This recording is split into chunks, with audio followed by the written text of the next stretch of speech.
la deuxième partie, redécouvrir ou découvrir la relation entre le sol et les plantes. C'est de nouveau Philippe Hissinger. Il va nous présenter, il va donner ses explications sur les rhizosphères, c'est-à-dire la relation qu'il y a entre les racines, le sol et la plante. Et je vais appeler à ses côtés Sébastien Dubuisson, Julie Perry, Olivier Garcia qui interviendront juste après. Alors, rebonjour. J'ai trouvé le soleil champenois, je l'ai dans les yeux. Non, j'arrête de faire ces blagues stupides parce que moi, de toute façon, je ne m'intéresse pas vraiment à ce qui se passe au-dessus du sol. Et je vais vous parler maintenant ce qui est véritablement mon domaine de recherche. Les nématodes, les vers de terre, c'est ce que travaillent mes collègues dans mon unité qui s'appelle écologie fonctionnelle et biogéochimie des sols et agroécosystèmes. Moi, ma spécificité, c'est plutôt de travailler sur les racines et les racines et leur environnement, ce qu'on appelle la rhizosphère. Donc l'exposé, là, il est intitulé La rhizosphère, un monde à découvrir. Sous nos pieds, c'est le titre qui m'avait été proposé, et puis sous nos pieds de vigne, en l'occurrence. Je vais vous présenter. Alors oui, je vais vous présenter un petit peu ce qu'est la rhizosphère. Dans ses différentes facettes, c'est une fraction du sol finalement qui est absolument essentielle puisque c'est celle que voient entre guillemets les racines, que voient les plantes, que créent en fait les plantes. S'il faut retenir juste un message, c'est celui-là. Donc la rhizosphère, c'est défini comme le volume de sol qui est autour des racines vivantes et qui est soumis à l'influence des racines. On a mis en évidence, c'est quelque chose qui a été mis en évidence il y a un peu plus d'un siècle en Allemagne. Et au cours des dernières années, des dernières décennies, il y a eu énormément de travaux qui ont été faits à l'échelle mondiale sur ce petit volume de sol qu'on a parfois un petit peu du mal à définir en termes spatial. Mais très clairement, l'ensemble de ces travaux montrent que c'est le lieu où beaucoup de choses se passent dans les sols, d'un point de vue physique, d'un point de vue chimique, biogéochimique, biochimique, et d'un point de vue biologique. C'est-à-dire que tout se passe là, mais une très grande partie de ce qui se passe dans le sol se passe là, et c'est là vraiment que se passent les interactions entre la plante et le sol. Alors la rhizosphère, c'était un peu la photo là, que j'avais tout à l'heure en fond d'écran. C'est un cas singulier, cette photo, où vous pouvez distinguer, je ne sais pas si vous voyez bien dans l'encart qui est en haut, que le sol autour de la racine, dans ce cas-là, a l'air différent visuellement du reste du sol. Il y a une différence de couleur. C'est un contre-exemple. Le plus souvent, on ne voit pas de différence. On ne peut pas définir à l'œil ce qu'est la rhizosphère, sauf quelques cas particuliers comme celui-ci. Là, on est à plusieurs mètres sous la surface du sol. Vous voyez, un sol là, très différencié, avec beaucoup de matière organique en surface, du sable de quartz quasiment pur sur quelques dizaines de centimètres, et puis au bas du profil, à quelques mètres sous la surface, alors qu'on a encore des racines. Il s'agit de racines d'un arbre, là, d'eucalyptus. Ça pourrait être de la vigne, plusieurs mètres de profondeur.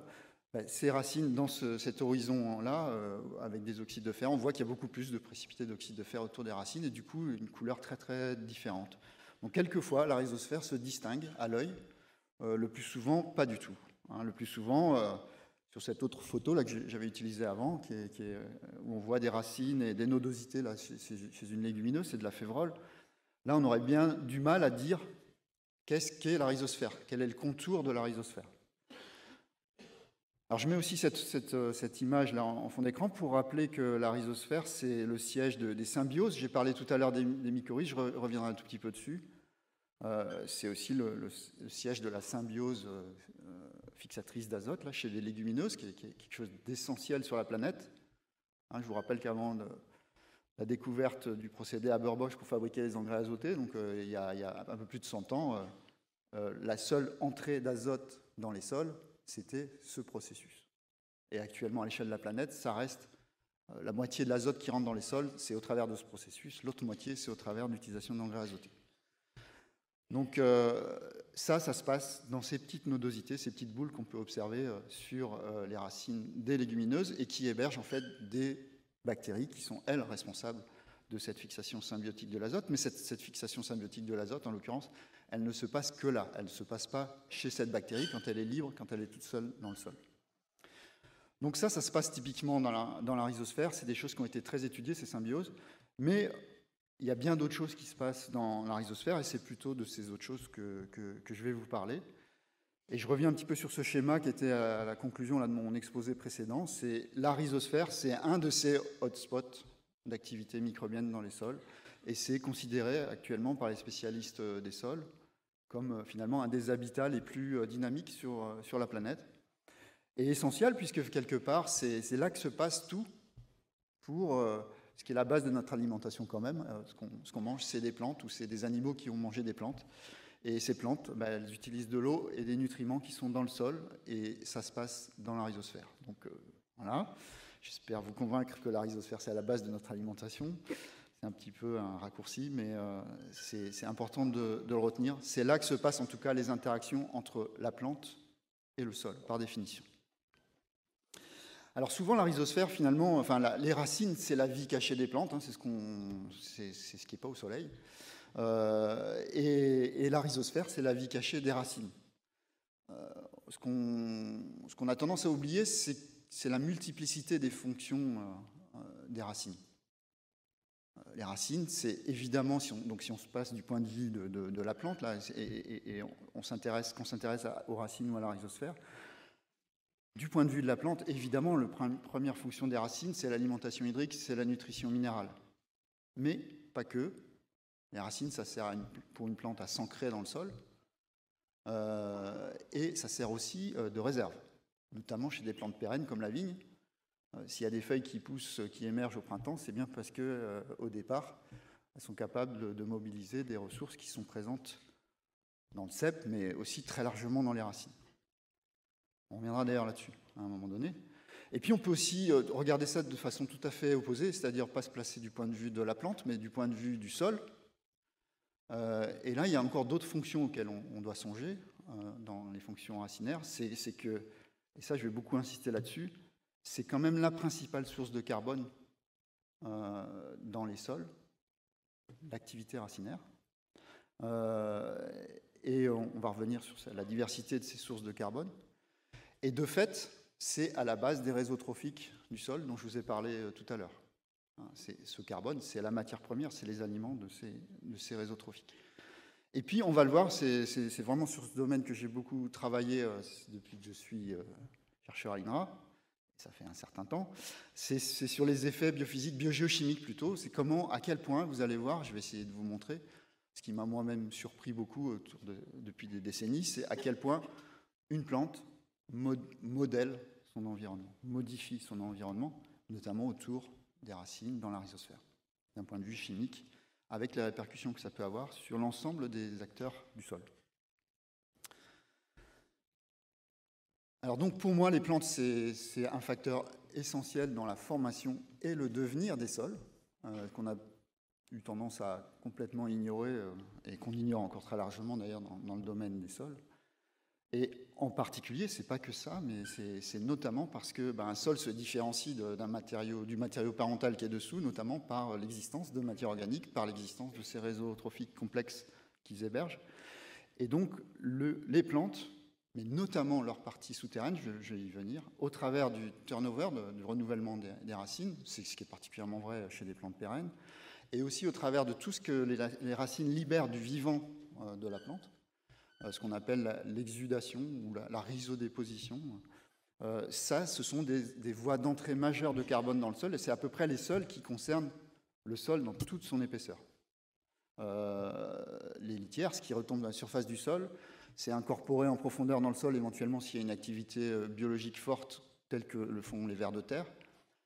Mais ça fait une incorporation sur quelques dizaines de centimètres tout au plus, alors que si vous avez des racines à 3 ou 4 mètres ou 10 mètres de profondeur, ce qui existe sous une vigne, eh bien le carbone qui va être injecté par ces racines à cette profondeur, il n'a qu'une seule origine, c'est la plante. Et les racines en l'occurrence. Donc ça, c'est un point très important. Alors je vous illustre ça avec ce schéma qui donne des ordres de grandeur sur la façon dont le carbone est alloué dans une plante, entre le compartiment aérien et le compartiment souterrain. Évidemment, c'est des valeurs, des ordres de grandeur, ce que je vous donne ici, c'est extrêmement variable suivant les végétaux, suivant les sols, les conditions locales, suivant le climat éventuellement aussi. Donc ce ne sont pas des chiffres à retenir dans l'absolu valables sur tous les systèmes, mais ça permet de fixer un petit peu des ordres de grandeur et de se rendre compte, notamment, que eh bien, vous voyez qu'il y a à peu près 40%, et ça peut être beaucoup moins, ça peut être beaucoup plus, qui est alloué au compartiment souterrain. Moi, je viens de Montpellier. Dans la garrigue montpelliéraine, le chêne kermès, c'est 80% du carbone qui est alloué au système souterrain. Et c'est le seul moyen pour ce chêne de survivre dans la garrigue où il n'y a pas une goutte d'eau pendant plusieurs mois, parce qu'il y a un système racinaire extrêmement profond, alors que l'arbre, il est haut comme ça. Voilà, quand on est dans un milieu où il y a moins de contraintes hydriques, il y a moins besoin d'investir dans le compartiment souterrain, et du coup, l'allocation au compartiment souterrain peut être que de 10-20%. Mais globalement, c'est toujours un compartiment très significatif qu'on a tendance à oublier. Et ce schéma, il précise un petit peu le devenir de ce carbone qui est alloué au compartiment souterrain. Ce que vous voyez, c'est qu'il y a finalement sur les 40% là, en moyenne, ce qui est alloué au compartiment souterrain, il y en a plus d'un quart qui sert à fabriquer de la biomasse, des racines, seulement un quart. Le reste, on voit qu'il y a une quantité pratiquement supérieure qui sert au métabolisme de ces racines, qui est respiré, et donc qui retourne vers l'atmosphère sous forme de CO2. Vous voyez, 14%, à comparer avec 40% à l'entrée. Et puis, le reste, ce qui ne sert pas à faire des racines ou à la respiration racinaire, bah, c'est du carbone qui directement alimente des micro-organismes du sol. Soit la symbiose mycorhizienne, qui est présente chez pratiquement tous les végétaux, dont la vigne, et vous voyez que ces champignons ne sont pas gratuits, ils coûtent du carbone à la plante. Sur les 40% qui vont dans le sol, vous voyez 6%, bah, ça fait quand même une part significative de ce carbone qui va au sol, qui va directement à ces champignons mycorhiziens, qui servent en premier, puisqu'ils installent leurs filaments à l'intérieur des racines de la plante.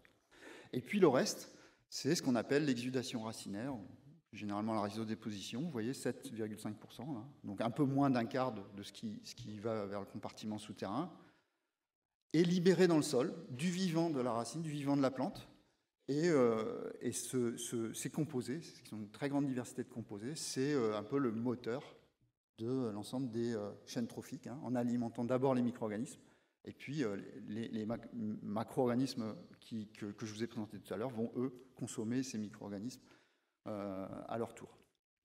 Donc voilà, c'est ce que je veux vous faire réaliser, c'est qu'une grande partie du carbone, de la photosynthèse sur laquelle vous travaillez, que vous manipulez en taillant votre vigne, en conduisant votre vigne d'une façon ou d'une autre, bah, c'est du carbone qui sert à faire des raisins, mais pas seulement, ça sert aussi à faire des racines et à faire tout l'écosystème du sol qui dépend complètement de ces entrées de carbone dans le système.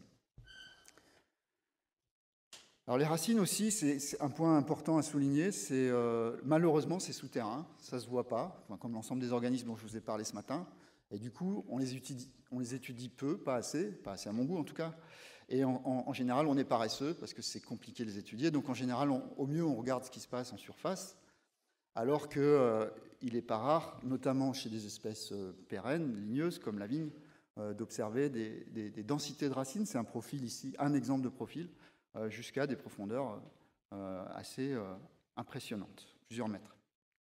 Ce n'est pas toujours le cas, c'est là aussi très variable suivant les types de sols, suivant les porte-greffes, suivant les conditions de disponibilité de l'eau, qui peuvent être des barrières à l'enracinement quand elles sont en excès. Mais un fait général, c'est qu'on a souvent une vision par défaut de l'extension spatiale du système racinaire parce que c'est difficile d'aller les observer en profondeur. C'est difficile parce que vous voyez, même à Montpellier, quelquefois, il y a des excès d'eau. Il pleuvait. Quand je suis parti, en fait, je vous parle du soleil depuis tout à l'heure, j'ai fait le malin, mais en fait, je n'ai pas vu le soleil depuis plusieurs jours. Voilà, même à Montpellier, on a parfois, vous voyez, de l'eau à profondeur pas insondable dans les sols. C'était juste une photo ici pour illustrer une des méthodes qu'on utilise classiquement pour observer, quantifier les racines dans leur distribution verticale le long d'un profil de sol. Et pour illustrer aussi que souvent, et ici c'est le cas, là, sur la grille, on regarde sur 50 cm, à droite la grille est un peu plus longue, on va jusqu'à 1 mètre. Et puis au-delà, on ne peut pas aller plus bas là, parce qu'il y a de l'eau au fond de la fosse, mais si on revenait à un autre moment dans la saison, on pourrait aller plus loin et on trouverait encore des racines. Donc voilà, juste un exemple, c'est absolument illisible, j'imagine, pour vous tous, donc, qui illustre qu'avec ce genre de méthode relativement simple, à portée de tout le monde, on est capable de regarder la distribution spatiale des racines. Alors latéralement, c'est en fonction de la distance au rang de vigne, et puis verticalement, en fonction de la profondeur. Et si on n'est pas paresseux, il est conseillé d'aller très profond. Pas paresseux et puis pas désespéré, parce que évidemment, plus on va en profondeur, moins on trouve de racines. C'est un petit peu, on a l'impression de travailler pour rien. Mais quand même, en général, ça paye et en général, on en trouve. Alors ici, ce graphique, enfin ce tableau un peu lourd, compare en fait en haut une situation enherbée et en bas une situation travaillée mécaniquement, donc sans enherbement. Et montre dans cet exemple, c'est surtout pas généralisé, qu'on a une densité de racines de la vigne un peu plus forte globalement dans la situation travaillée. Et là, c'est un effet de compétition entre les racines de la vigne et les racines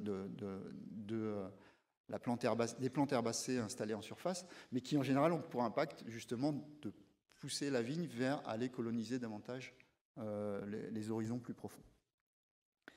Je reviendrai là-dessus, c'est l'enherbement de la vigne, ça me semble quelque chose d'extrêmement important et à promouvoir, malgré toutes les contraintes qu'on peut imaginer en matière de gestion.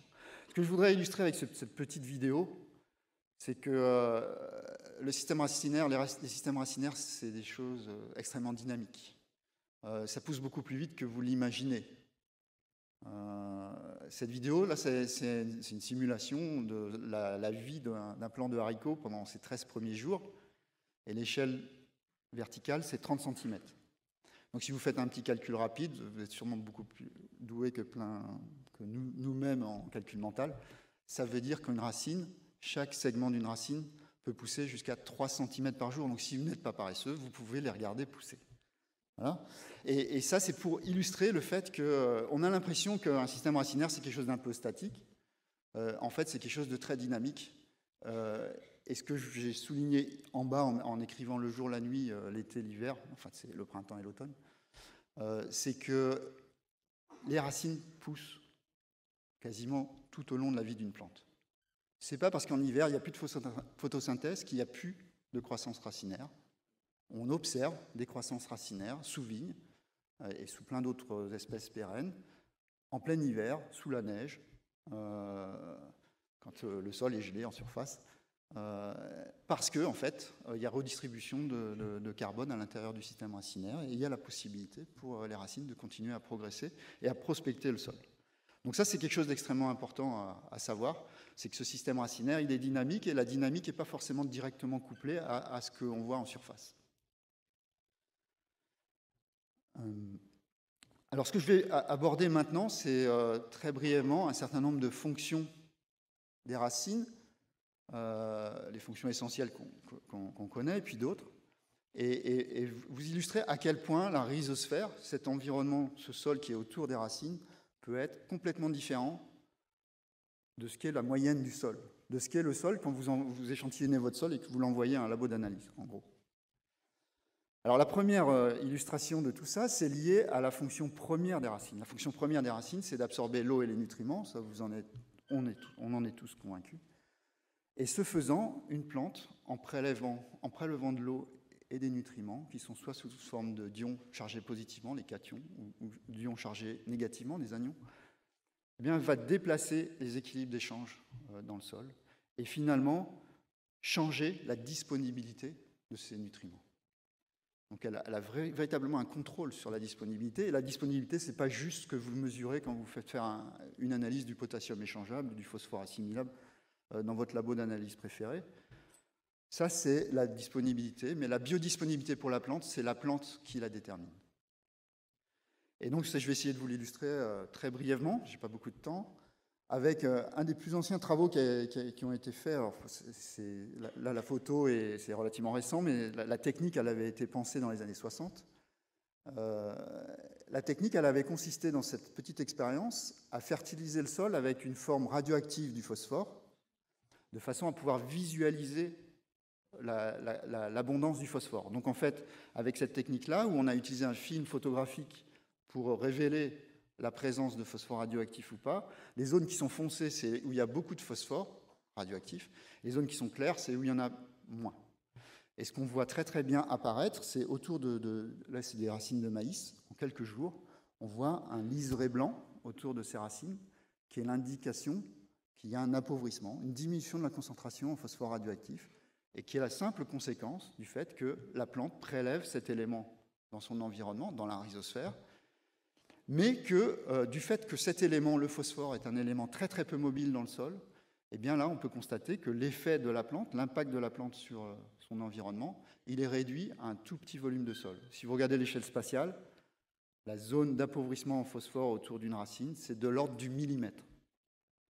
Alors ça nous pose vraiment problème, parce que vous avez peut-être tous fait un jour des calculs de combien de phosphore apporter, ou potassium, à l'hectare, et vous vous êtes dit, bon, moi, on m'a appris que dans 20 cm de sol, il y avait 3000 tonnes de terre, j'ai telle concentration de phosphore disponible ou de potassium échangeable disponible, donc j'ai tel stock disponible pour la plante.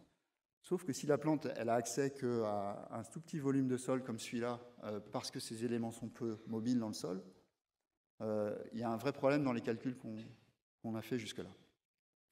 Alors ceci dit, ça c'est une représentation qui donne une vision un petit peu tronquée des choses, puisque les racines ne sont pas les seuls responsables de l'absorption des nutriments, et en particulier, on a déjà parlé, je vous ai déjà un petit peu parlé ce matin des champignons mycorhiziens, donc cette autre symbiose qui est très importante et qui concerne à peu près tous les végétaux de la planète, dont notamment la vigne. Alors il y a différents types de champignons mycorhiziens, mais ceux qui concernent la vigne, c'est ce qu'on appelle les endomycorhizes à arbuscules, et donc qui vont jusqu'à l'intérieur des racines, qui prélèvent du carbone dans les racines, ce qui permet aux filaments de se développer à l'extérieur du sol, mais en échange, ils contribuent à fournir à la plante des nutriments et un peu d'eau, et donc peuvent avoir un impact tout à fait important sur la mobilisation des ressources du sol, notamment celles qui sont très peu mobiles, comme le phosphore, ou des oligo-éléments comme le zinc. Alors ça, c'est juste pour vous illustrer justement que cette symbiose change beaucoup la donne en termes de capacité de prospection du milieu, puisque ce qui est représenté sur ces trois graphiques, ce sont pour trois champignons mycorhiziens différents, trois espèces de champignons mycorhiziens. On s'est amusé, entre guillemets, avec les scientifiques s'éclatent. On a mesuré ici la densité de longueur des filaments mycéliens dans le sol en fonction de la distance à la surface des racines. Bon courage.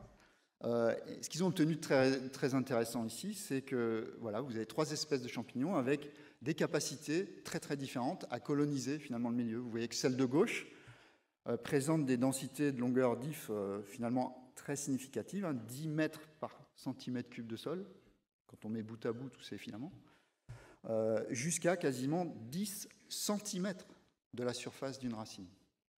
Alors que celle qui est à droite, là, Gigaspora margarita, c'est pas une pizza, celle-là présente des densités très très élevées, vous voyez, jusqu'à 30 mètres par centimètre cube, vraiment tout près de la racine, mais pas au-delà de 2 cm. Donc prospecte moins de volume de sol lorsque la plante est associée à cette espèce. Bon, dans la réalité, les plantes, naturellement, sont toujours associées à tout un cortège de champignons mycorhiziens, ces trois-là et plein d'autres.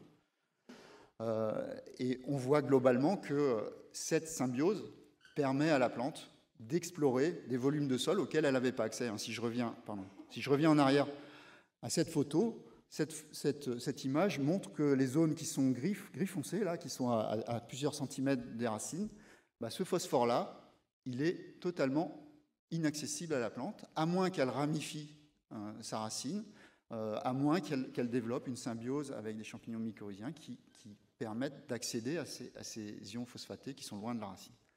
Donc ça, c'est quelque chose d'extrêmement important. La plante, au travers de ses racines, est capable de modifier considérablement la concentration des éléments. Il y a un appauvrissement en phosphore qui est le moteur finalement du transfert de phosphore depuis le sol jusque dans la racine. mais elle a besoin aussi, pour des éléments très peu mobiles, comme la plupart des oligoéléments et du phosphore dans les éléments majeurs, de s'associer à des organismes comme les champignons mycorhiziens pour mieux prospecter le volume de sol. Un autre élément qui est très peu mobile dans le sol, qui est plus mobile que le phosphore, mais beaucoup moins mobile que l'azote, le nitrate, c'est le potassium. Et vous avez ici une autre illustration de à quel point une plante est capable de modifier, en l'espace de quelques heures, quelques jours, de façon considérable, la disponibilité d'un élément. Ici, c'est le potassium. Vous avez les deux courbes sont deux sols différents. Un sol plus riche, le sol 1, est plus riche en potassium que le sol 2. Mais dans les deux cas, on voit qu'on a un abaissement extrêmement fort de la concentration en potassium dans la solution du sol, au voisinage des racines. Et on arrive à des concentrations tellement faibles que c'est ce qui explique que les végétaux, dont la vigne, mais la plupart des végétaux cultivés qu'on utilise, sont capables, en fait, contrairement à ce qu'on nous avait raconté pendant des années, de mobiliser une très grande partie du potassium non échangeable, donc celui au vu du bulletin, qui n'est pas présent dans un bulletin d'analyse de terre, qui concerne en général que le potassium échangeable. La plante prélève du potassium échangeable et aussi du potassium non échangeable sur des pas de temps très courts, quelques heures, quelques jours, au travers de ce phénomène. En abaissant la concentration, elle déplace complètement les équilibres d'échange et permet à du potassium échangeable de passer en solution, à du potassium non échangeable également de passer en solution. Donc les histoires de rétrogradation, etc., du potassium qu'on nous avait racontées pendant très longtemps, c'est des problèmes qui sont des faux problèmes en général, c'est des processus réversibles dans la rhizosphère. Alors un autre point que vous ne soupçonnez peut-être pas, moi c'est quelque chose qui, au début, il y a 30 ans, quand j'ai commencé à faire de la recherche, je suis tombé sur un article que je vais vous présenter et qui m'a laissé par terre, quand j'ai vu ça, parce que c'était tout à fait à l'inverse de ce qu'on m'avait appris. Ce dont je vais vous parler maintenant, c'est le pH. À quel point une plante, au niveau de ses racines, est capable de modifier le pH du sol. Moi, ce qu'on m'avait appris dans mon école agronomique, et c'est encore ce qu'on apprend dans les écoles agronomiques, c'est que le pH d'un sol, c'est quelque chose qui est très difficile à modifier. C'est très stable.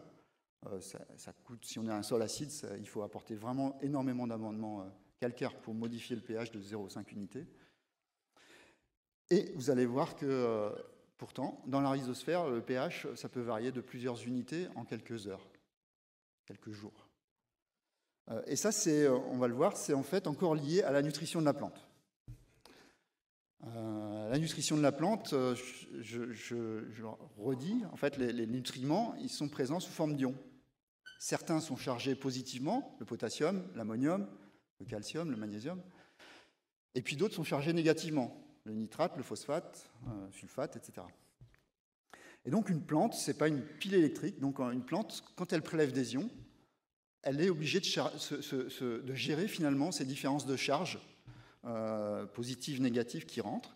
Et en gros, si une plante, quand on fait la somme de tous les cations, de tous les nutriments chargés positivement qui rentrent dans une plante, et qu'on soustrait la somme de tous les anions, tous les nutriments chargés négativement qui rentrent dans la plante, eh bien soit on est en excès de charge positive, soit en excès de charge négative. On est rarement parfaitement à l'équilibre. Et du coup, la façon pour la plante de gérer ces déséquilibres de charge, c'est que quand elle prélève plus de cations, donc potassium plus ammonium plus calcium plus magnésium, que d'anions, nitrate plus sulfate, etc., eh bien, elle va libérer dans le milieu des charges positives. Et la façon très simple physiologiquement qu'elle a de gérer ça, c'est de libérer des protons. Donc du coup, de modifier le pH. Et voici le petit article sur lequel j'étais tombé, qui illustre avec une méthode très très simple, en fait, l'utilisation d'indicateurs colorés, à quel point une plante est capable de modifier le pH dans son environnement. Là, le pH du sol, c'est des racines de blé. Et le pH du sol, il est de 6,5. Donc ça fait la couleur rouge foncé, là, brune, qu'on voit sur cette diapo. Alors qu'on voit très bien qu'autour des racines, on a une couleur jaune qui indique, d'après l'échelle qui est sur la gauche, qu'on n'est plus à 6,5, mais on est à 4,5. 2 unités pH d'écart. Parce que dans ce traitement, là, sur cette petite photo, c'est un pot sur lequel on avait apporté de l'azote sous forme d'ammonium. En apportant de l'azote sous forme ammoniacale, on a de l'azote qui rentre dans la plante sous une forme de cation, d'azote chargé positivement, et du coup, En général, dans ce cas-là, il y a plus de cations que d'anions qui sont prélevés par la plante. Du coup, elle est obligée de compenser ça par l'excrétion d'H+, de protons. Et du coup, plus de protons, ça veut dire une diminution de pH, mais une diminution de quasiment 2 unités. Et puis, la même plante, dans le même sol, si jamais elle a au contraire un bilan qui va dans le sens inverse, et c'est typiquement ce qui se passe si, au lieu d'apporter de l'azote sous forme d'ammonium, vous apportez de l'azote sous forme de nitrate, c'est le même sol, c'est la même plante, mais ici, vous voyez que, enfin, on voit un peu moins bien, parce que le contraste de couleur est un peu moins bon, mais on a une couleur violette, cette fois-ci, autour des racines. Ça veut dire qu'on n'est plus à pH 6,5, on est à pH 7,5. Donc moi, ça m'a profondément marqué, la lecture de cet article en 87. C'est de constater, contrairement à ce qu'on m'avait appris, que le pH du sol, ce n'est pas celui que vous voyez sur votre bulletin d'analyse. Enfin, le pH de la rhizosphère, en tout cas. Vous voyez qu'une plante, de son vivant, elle est capable de modifier le pH de plusieurs unités, en plus ou en moins, du pH moyen du sol. Et ça, sur des pas de temps très très courts. Vous allez le voir sur cette petite animation. Là, c'est un travail qu'on a réalisé récemment dans notre labo, avec des collègues allemands, en utilisant des nouveaux senseurs optiques qui ont été mis au point par une entreprise allemande, et qui permettent de mesurer, de suivre en temps réel, sur des pas de temps très très courts, les modifications de pH dans l'environnement d'une racine. Alors en fait, on avait fait un petit travail dans un dispositif où on faisait pousser ensemble 2 espèces végétales différentes, une légumineuse, le pois chiche, et puis une céréale, le blé dur. Et là, vous avez le petit rectangle blanc. On a placé justement ces senseurs optiques. Et donc j'ai mis une vue grossie de cette zone-là, où on avait une racine de blé dur en haut à gauche, et puis elle croisait une racine de pois chiche, qui au cours du temps, ça c'est la photo à la fin de l'expérience, avait commencé à se ramifier. Là, c'est des racines secondaires du pois chiche.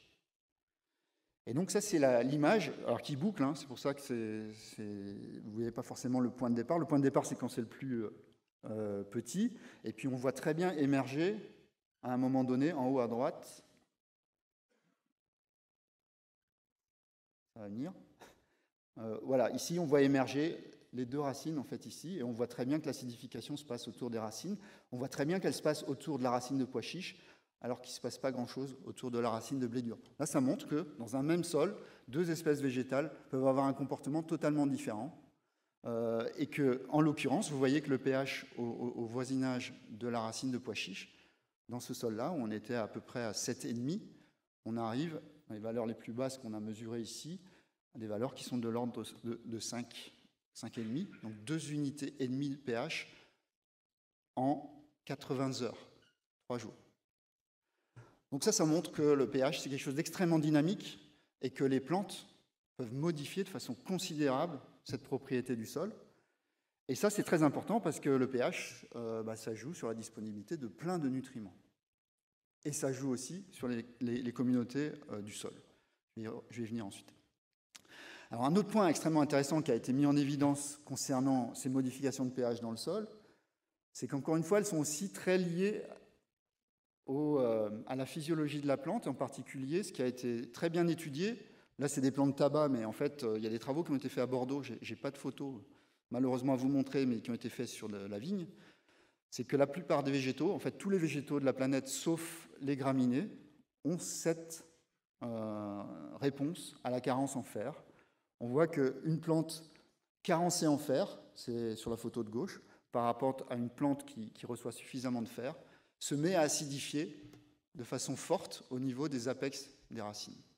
Et ça, c'est pas totalement idiot, sachant que la carence en fer, c'est quelque chose que vous connaissez bien, hein, c'est quelque chose qui s'exprime particulièrement à pH élevé, en sol calcaire, et que du coup, la réponse de la plante, là, qui consiste à acidifier dans son micro-environnement, sa rhizosphère, en tout cas au niveau des apex des racines, ça permet à la plante de rendre plus disponible le fer dans un milieu où le fer est extrêmement peu disponible. Donc encore une fois, ici, une illustration de à quel point la plante peut, quelque part, modifier son environnement. Le plus souvent, elle essaye de le faire à son avantage. Ça ne marche pas à tous les coups. Quelquefois, elle se plante et elle fait l'inverse de ce qu'il faudrait. Mais en l'occurrence, là, l'acidification en situation de carence en fer, c'est une des réponses majeures qui permettent d'acquérir du fer en conditions limitantes. Et puis ces phénomènes d'acidification, ils peuvent avoir un impact parfois visuel. Ici, c'est des observations qu'on a faites dans la garrigue au nord de Montpellier. C'est pas du sol, là, c'est des blocs de calcaire marneux, donc c'est dur. Et ce qu'on observe, c'est des empreintes en creux qui sont laissées par les systèmes racinaires. Et cette empreinte en creux, elle existe parce que la racine a, du fait de son développement, de sa physiologie, a acidifié son environnement et dissout le carbonate de calcium, qui est le constituant majeur de cette roche. Donc vous voyez là l'impact, parfois visuel, perceptible, de cette activité de modification du pH dans la rhizosphère. Et évidemment, dissoudre du calcaire, c'est bien, mais de la même manière, en modifiant le pH, les plantes modifient la disponibilité solubilisent finalement de très nombreux minéraux dans le sol et ont accès à des formes réputées peu disponibles, comme le phosphore, les formes de phosphore rétrogradées, par exemple. Voilà, donc ça c'est un phénomène extrêmement important du point de vue de la nutrition de la plante. Et puis, ce qui est très important aussi à souligner, c'est ce que j'ai voulu mettre dans ce schéma au travers de cette flèche, c'est que le pH, il a été montré, et ça c'est assez récent au cours des dernières années, que finalement c'est le paramètre clé des communautés microbiennes. Plus encore que le carbone et la teneur en carbone organique dans les sols. Ça a été montré à toutes les échelles, à l'échelle planétaire, à l'échelle de pays, à l'échelle de parcelles. Le pH est souvent le premier facteur qui explique la diversité des communautés microbiennes qu'on rencontre. Et donc, de fait qu'une plante modifie de façon considérable et très rapidement le pH de son environnement, c'est quelque chose qui a bien évidemment un impact sur les activités et communautés microbiennes.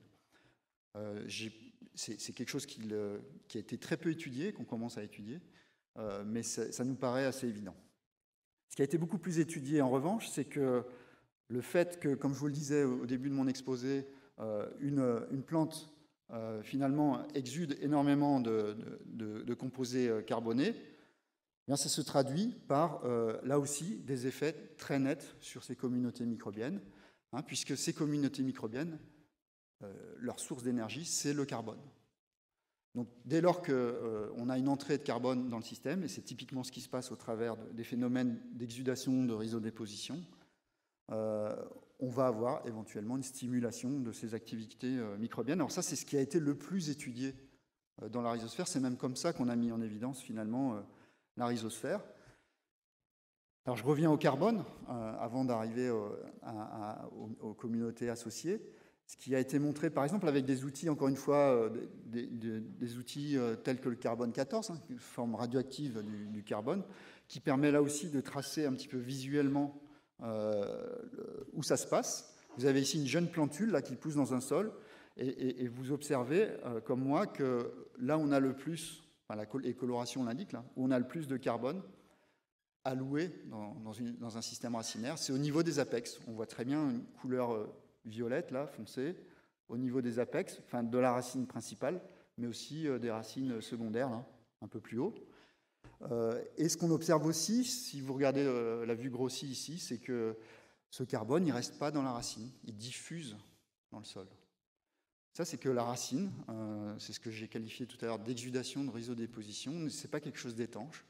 Et on sait qu'il y a une partie très significative, on l'a vu tout à l'heure, 7% du carbone photoassimilé, ça c'est une moyenne, ça peut aller de quelques pourcents jusqu'au plus 30%, du carbone qui est photoassimilé par la plante, ressort du vivant de la plante, du vivant des racines, chaque jour, au travers d'un tas de molécules, certaines très simples, des sucres, des acides organiques que vous connaissez bien, citriques, maliques, mais aussi des choses beaucoup plus complexes, des acides aminés, des protéines, et donc pas seulement du carbone, mais aussi de l'azote.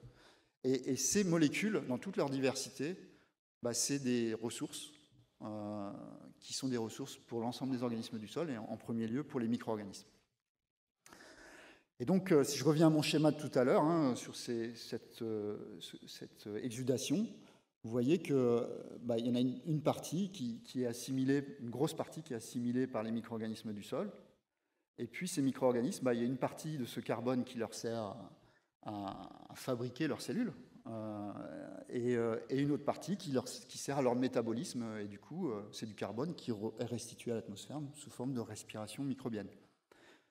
Ça, c'est un des volets de la rhizosphère. Et puis l'autre volet, c'est, je vous rappelle, les champignons mycorhiziens qui, eux, se servent en direct et avant les autres, puisque avec leurs filaments, ils pénètrent les racines et prélèvent des photosynthétas directement à l'intérieur des cellules racinaires.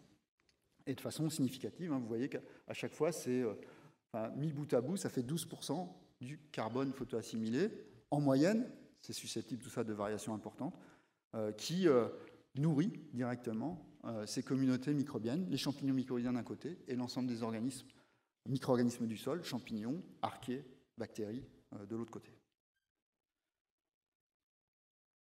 Voilà, une illustration de cet effet rhizosphérique qui est vraiment ce qui a permis à tout le développement des travaux sur la rhizosphère, c'est ce type d'observation, où là, ce qui est représenté, c'est la biomasse microbienne en fonction de la distance à la surface des racines. Donc en fait, on avait, dans cette expérience, les chercheurs avaient un témoin sol non cultivé, c'est les points gris là qui sont en bas, donc où évidemment, on n'a pas de variation en fonction de la distance à la surface de la racine parce qu'on n'a pas de racine. Enfin, on a découpé le sol en tranches de la même façon et c'est constant, sans surprise. Alors que quand on découpe le sol en tranches en se rapprochant de la surface des racines, eh bien, on s'aperçoit qu'on a une augmentation très nette de la biomasse microbienne. Et ça, c'est la conséquence du fait que la racine libère dans le milieu du carbone, qui est l'énergie dont ont besoin ces communautés microbiennes pour se développer, d'où stimulation de l'abondance des communautés microbiennes. On voit l'augmentation significative ici, facteur 4 ou 5, de la biomasse microbienne.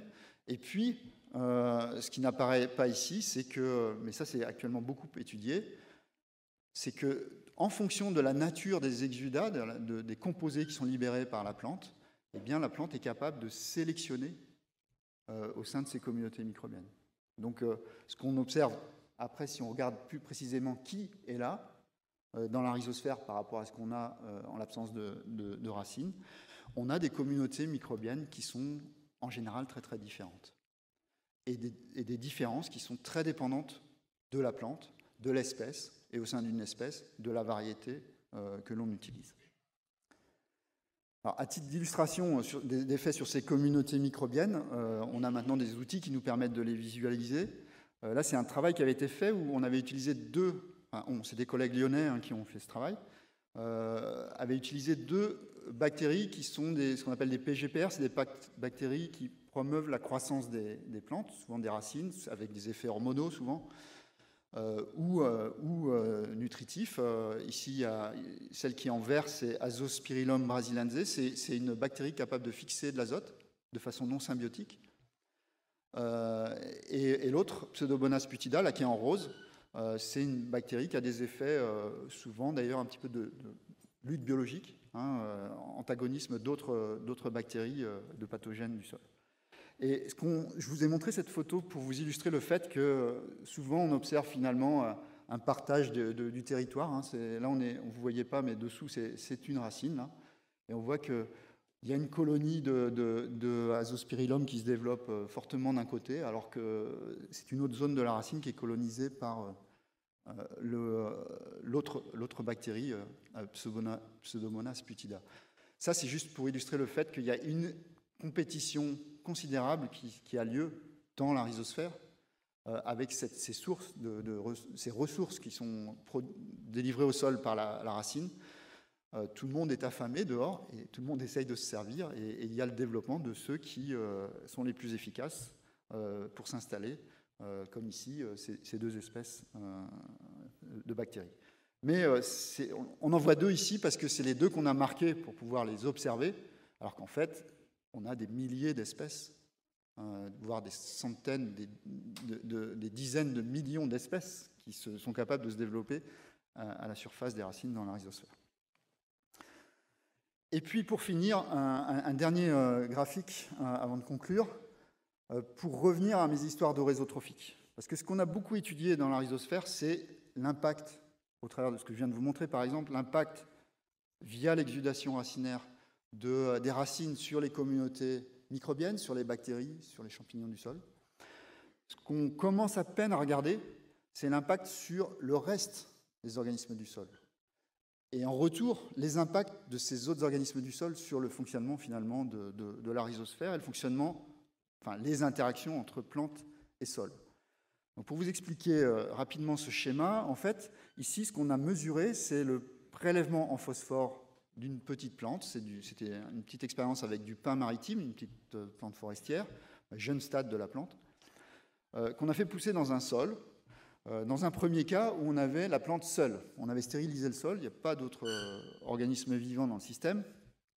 Et puis ensuite, on a inoculé ce sol avec des bactéries capables de minéraliser le phosphore organique, puisqu'il s'agissait d'un sol forestier, là, des Landes de Gascogne, où l'essentiel du phosphore est sous forme organique.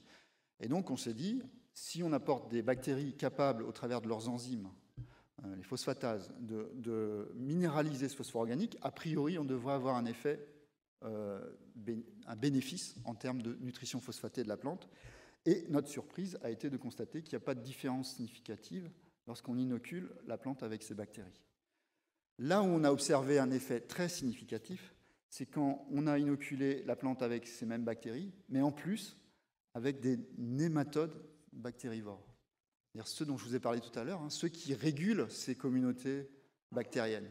En fait, ce qui se passe ici, c'est que la bactérie, elle est bien capable de mobiliser le phosphore organique du sol, mais elle le garde pour elle, ce phosphore qu'elle mobilise.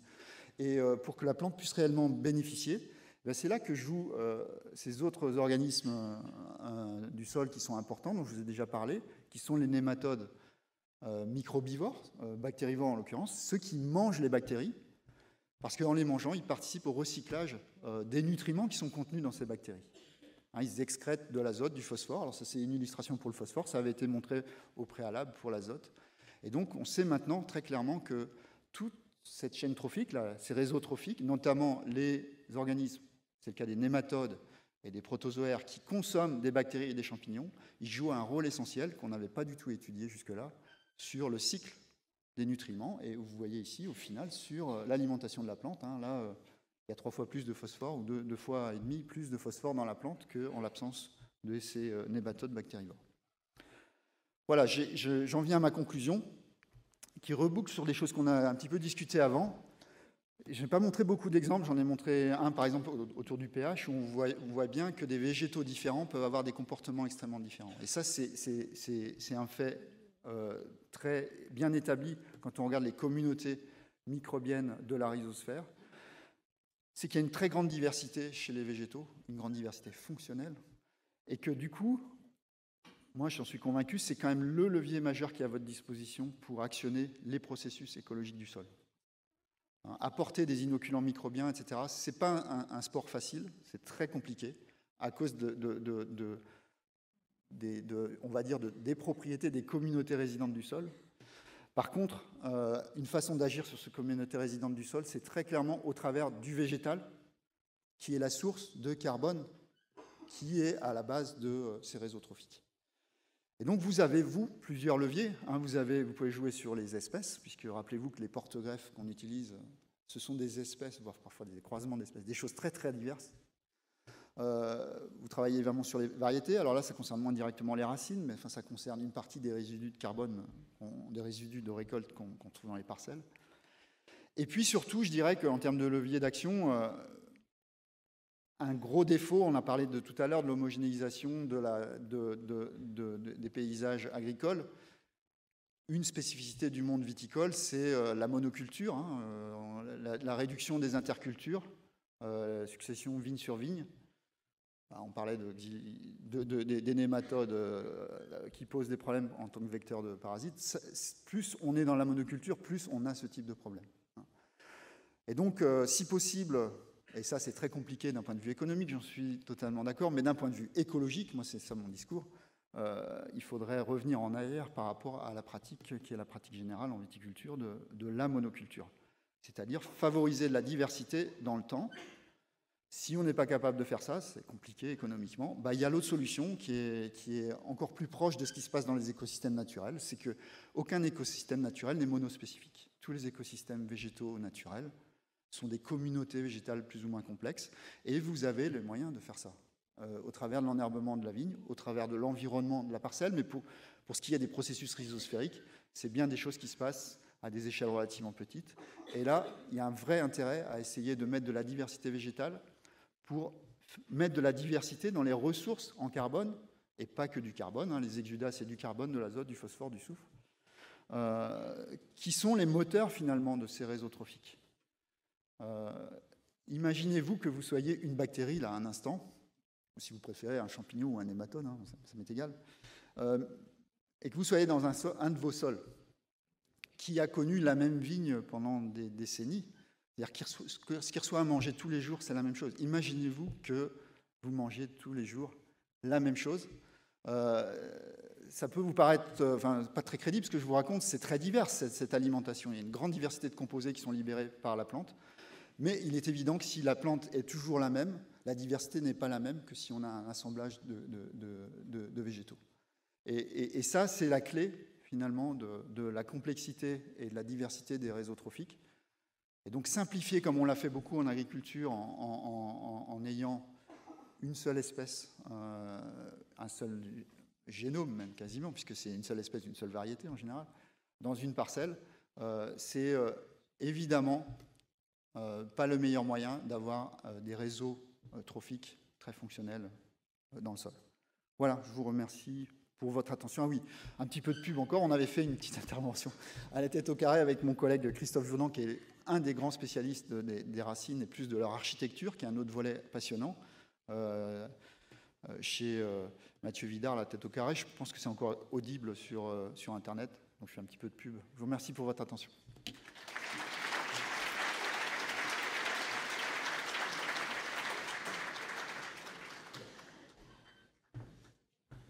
Bon, merci Philippe.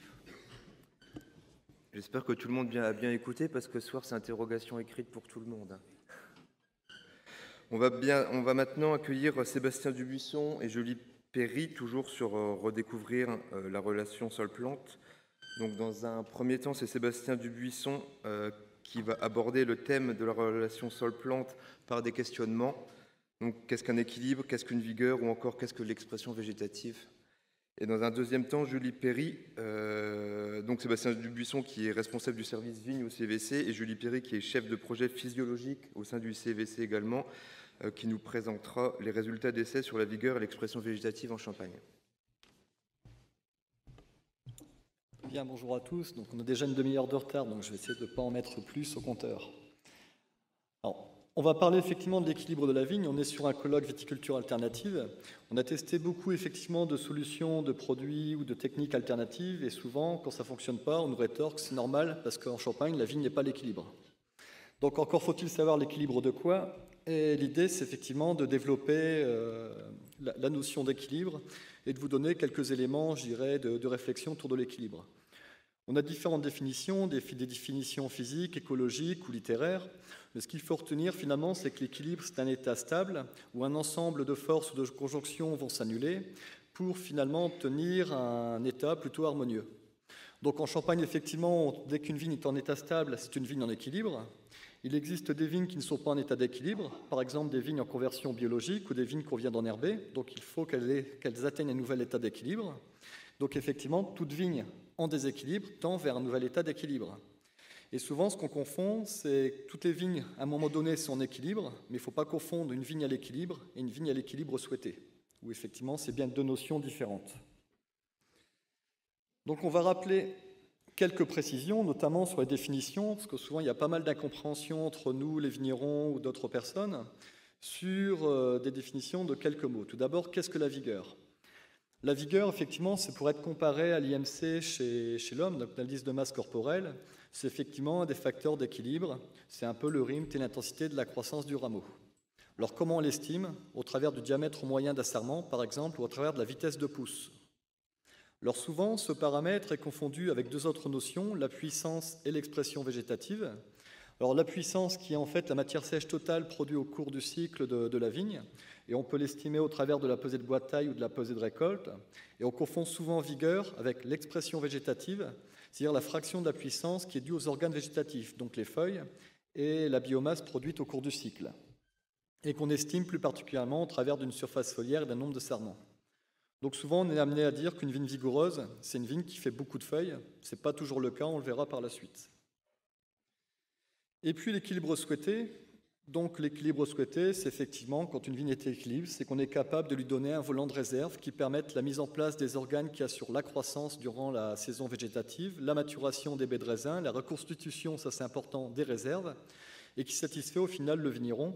Ça c'est le côté souhaité de l'équilibre. Et par contre, l'estimation est très subjective. On va être sur un niveau de réserve suffisant qu'on peut être amené à mesurer, mais assez difficilement. Un rendement satisfaisant pour le vigneron, une qualité optimale sans vigueur excessive. Donc, autrement dit, l'équilibre souhaité, c'est assez large. On a effectivement deux extrémités, une vigueur trop faible, des réserves insuffisantes, des rendements faibles. À l'autre extrémité, une vigueur excessive, un problème qualitatif, des rendements élevés. Et l'équilibre souhaité, effectivement, est entre ces deux zones. Et vraiment en fonction du vigneron qui va produire la vigne. Alors il faut bien admettre qu'en Champagne, la vigne et les vignerons sont quand même plutôt à droite. Dans le cadre de l'équilibre, bien entendu. Donc pour revenir sur vigueur expression végétative. L'expression végétative, on peut très bien avoir des expressions végétatives faibles et des vigueurs faibles. Donc ça, c'est ce qu'on voit effectivement sur des vignes qui ont quelques difficultés à produire. Mais on peut également avoir des expressions végétatives fortes, élevées, avec beaucoup de feuillage, et des vigueurs faibles. Par exemple, des vignes taillées beaucoup trop longues ou avec une taille qui est mal adaptée au potentiel du sol. Inversement, on peut avoir des vignes avec une vigueur forte, des tailles très courtes, et des expressions végétatives du coup faibles. Et des vigueurs, effectivement, expressions végétatives fortes, vigueurs fortes, donc les vignes, je dirais, qu'on trouve de façon un peu plus traditionnelle en Champagne. Donc effectivement, c'est important de distinguer ces deux paramètres parce que derrière, ça peut avoir effectivement des conséquences, notamment sur l'interprétation et sur le mode de conduite au niveau des vignes. Donc une vigne en équilibre, il y a différents paramètres qui vont faire varier cet équilibre. Alors on pense bien naturellement donc, au climat, notamment au niveau des températures ou des pluies, donc au niveau mensuel ou pluriannuel. On a bien entendu en fait l'état du sol, et notamment au travers de deux paramètres, sa réserve utile et sa fertilité. Et puis, bien entendu, les pratiques des vignerons, donc je choisis deux vignerons bien représentatifs de la Champagne, qui doivent effectivement respecter un certain cahier des charges, donc le cahier des charges de l'AOC, qui forcément impacte l'équilibre de la vigne, qui ont forcément des objectifs personnels de production, de qualité, qui doivent faire face à des décisions politiques. Effectivement, si l'appellation est tout le temps à 14 000, on aura forcément des pratiques qui vont être différentes d'une appellation qui est régulièrement à 10 000. Et puis, bien entendu, ils vont mettre en place des pratiques culturales, taille, rognage, fertilisation, protection, du choix des plants au moment de la plantation, de l'entretien des sols, qui vont faire varier effectivement cet équilibre qui auront des conséquences sur celui-ci. Et tout ça aura effectivement des répercussions sur le rendement, la qualité, la vigueur et l'expression végétative. Alors, premièrement, le climat, en quoi peut-il être un facteur d'équilibre? Donc, c'est un exemple qu'on a déjà en fait sorti à plusieurs reprises. On va prendre en fait un simple indice qui est l'indice du Glyn. L'indice du Glyn, c'est un indice climatique viticole qui estime le potentiel héliothermique, donc température et ensoleillement, pour des conditions climatiques spécifiques données et pendant le cycle de la vigne. Donc cet indice varie, on peut l'avoir en dessous de 1500, c'est le cas des vignobles par exemple de Moselle, Québec, vignobles froids, Bourgogne, Champagne, Alsace, ou vignobles plutôt tempérés, voire très chauds. Donc c'est un indice effectivement qui caractérise le potentiel de chaque vignoble. Et si on regarde l'évolution de cet indice, donc de très froid à tempéré chaud, depuis les années 50, donc ce que l'on observe effectivement, c'est que cet indice évolue fortement, donc lié effectivement donc à l'augmentation des températures. Et on est passé d'un climat qui était plutôt entre froid et très froid, donc sur l'indice du Glyn, vers un climat qui est plutôt froid à tempéré, autrement dit les conditions Bordeaux des années 70. Donc effectivement, le climat donc, change. Et est-ce que ça agit et dans quelles conséquences sur la vigne? Eh bien, vous l'avez tous remarqué, on a en fait des rendements en kilos par gramme par hectare qui ont fortement progressé. On est passé effectivement des rendements qui étaient compris entre 5 000 et 10 000 vers des rendements qui sont plutôt compris entre 10 000 et 15 000, même si on observe une petite baisse ces dernières années. Mais effectivement, le potentiel de production a augmenté. Il a augmenté, mais on fait également plus de degrés en tendance. Donc, on avait vu un petit creux dans les années 70, mais on remonte aux alentours de 10. Et puis surtout, on vendange plus, avec plus de degrés et plus tôt. Donc là, c'est le jour d'ouverture des vendanges calendaire, et on a gagné quasiment une quinzaine de jours par rapport aux années 50. Donc si on vendange plus, avec plus de degrés et plus tôt, ça veut dire qu'on a augmenté l'efficience de la vigne au travers des paramètres climatiques. Alors certes, on ne peut pas y faire grand-chose, on le subit plus et on l'observe, mais effectivement, la seule possibilité d'adaptation, c'est plutôt les pratiques culturelles qui vont permettre effectivement de pallier à ces avantages aujourd'hui et peut-être ces inconvénients plus tard. Mais donc le climat, effectivement, est un facteur d'équilibre. Le sol est-il également un facteur d'équilibre au niveau de la vigne ? J'ai pris l'exemple d'Hérissé parce que c'est relativement simple. On a deux types de sols, des sols avec des réserves utiles très faibles, des sols avec des réserves utiles plutôt importantes. Et donc, effectivement, quand on regarde, Olivier va l'expliquer tout à l'heure, donc le niveau d'eau dans les sols au cours de la saison, par exemple ici en 2015, on peut avoir en fait dans des sols, dans certains types de sols, donc les sols verts, donc une réserve utile qui reste à des niveaux très acceptables. Et puis, à contrario, donc dans les zones rouges, des sols qui vont être en stress hydrique de façon assez prononcée. Alors, la vigne va utiliser effectivement donc, du gaz carbonique, de la lumière, et donc, comme toute plante, donc, va activer en fait la photosynthèse. En présence en fait d'eau et d'azote, elle va essentiellement activer le métabolisme primaire. Donc, c'est la production effectivement de sucre, hydrates de carbone, de protéines, d'acides, de lipides. Et quand elle sera en fait en carence en termes d'azote et d'eau, alors je simplifie énormément, elle va plutôt activer un métabolisme secondaire, donc les composés phénoliques, flavonols, tannins, lignines, stilbènes, les terpènes, des alcaloïdes, etc.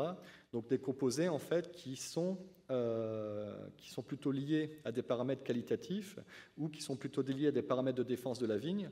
Et à contrario, dans le métabolisme primaire, on est plutôt sur des composés qui sont liés donc à la croissance végétative, à la production de raisins et à la quantité de biomasse produite.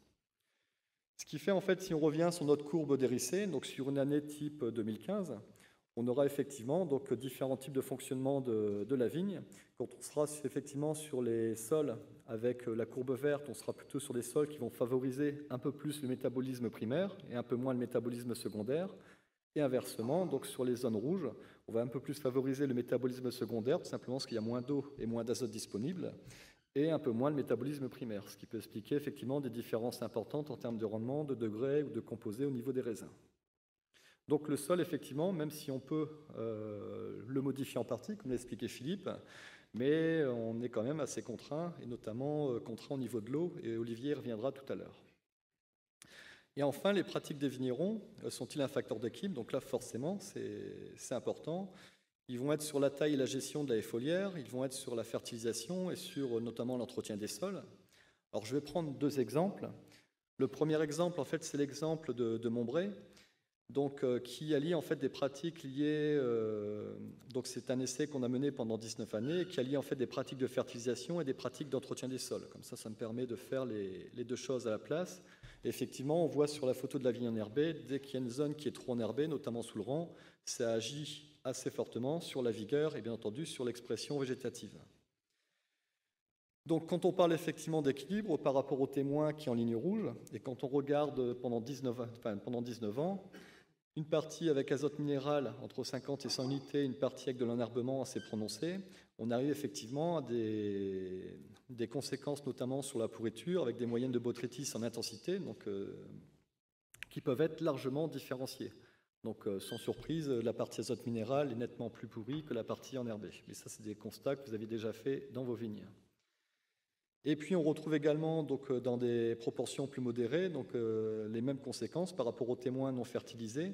Donc azote minéral, production un peu plus importante de biomasse, mais surtout dans la partie enherbement, une production de biomasse plus faible, notamment au niveau de la pesée de bois de taille, et par conséquence, en règle générale, en fait, des rendements nettement plus faibles.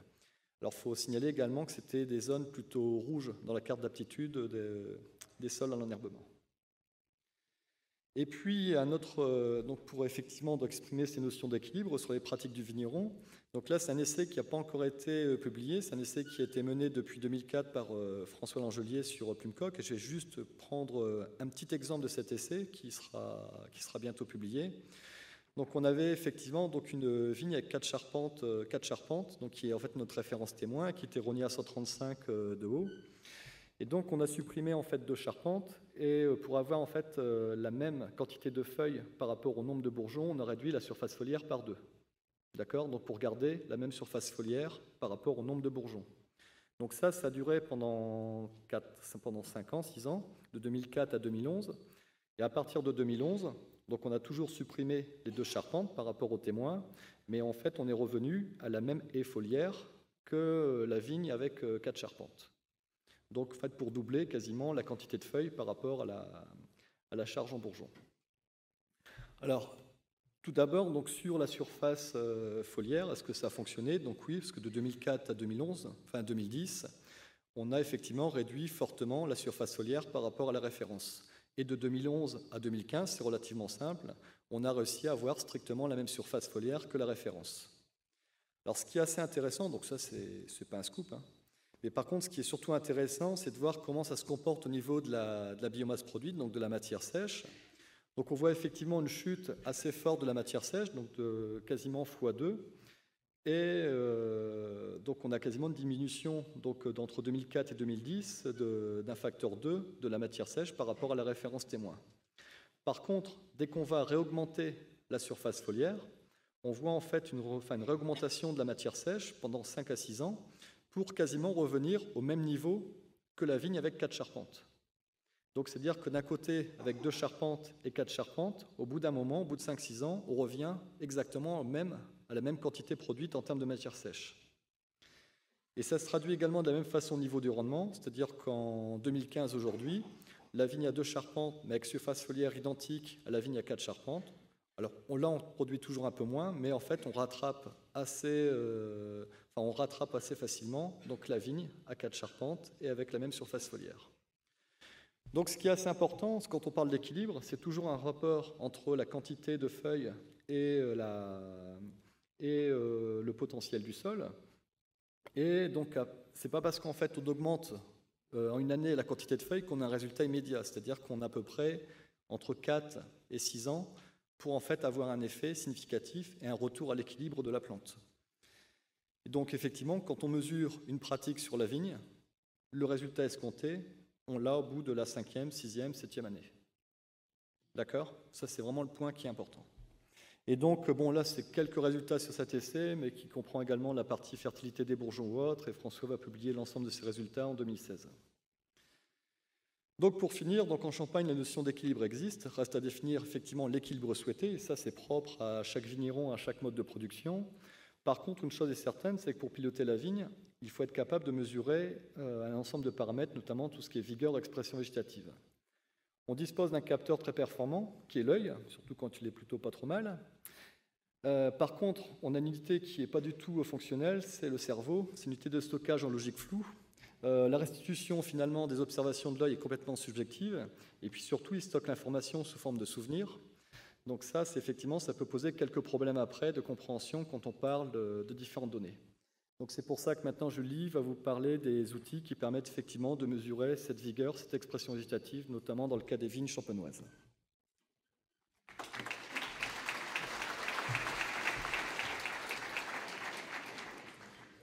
Merci Sébastien. Donc effectivement, je vais prendre la suite en repartant sur le postulat de base que l'équilibre ne se résume pas à un paramètre. C'est vraiment, il faut l'approcher d'une façon pluridimensionnelle et pouvoir, afin de le mesurer, utiliser plusieurs capteurs et avoir une estimation globale sur ces différents paramètres. Donc, on va principalement parler, et même uniquement parler des capteurs embarqués ce matin. Capteurs embarqués, donc, ils ont déjà comme premier avantage d'objectiver la mesure, de l'automatiser, c'est toujours la même d'une parcelle à l'autre. Évidemment, de pouvoir la stocker, on a des big data à la fin, qui sont des bases de données historiques qu'on peut utiliser année après année. Évidemment, chaque capteur embarqué est associé à un GPS, donc ça permet de cartographier les résultats. Ça permet de travailler à grande échelle parce que qui dit capteur embarqué dit travail rapide et donc de pouvoir recouvrir plusieurs parcelles. On peut, grâce à ces capteurs, mesurer une variabilité à l'échelle de la parcelle, mais également à l'échelle d'un coteau, d'un terroir, d'une exploitation, et également une variabilité d'un millésime à l'autre. Et donc, à terme, pouvoir moduler les modifications intra-parcellaires, mais également gérer une parcelle différemment l'une de l'autre.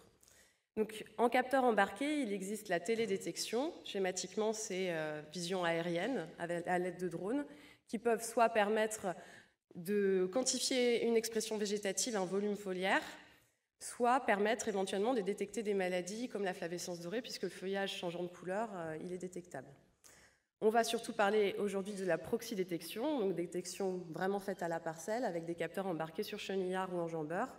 Et on va surtout appuyer le propos sur le Green Seeker de Trimble, le multiplex de Force A, le PhysioCap qui a été développé par le CIVC, et un tout nouvel outil qui a fait l'objet d'une thèse qui est actuellement soutenue, c'est une caméra multispectrale que je n'aborderai pas aujourd'hui parce que c'est vraiment très récent, mais qui permet de caractériser le feuillage en intégrant en plus toutes sortes de données issues des capteurs décrits ci-dessus.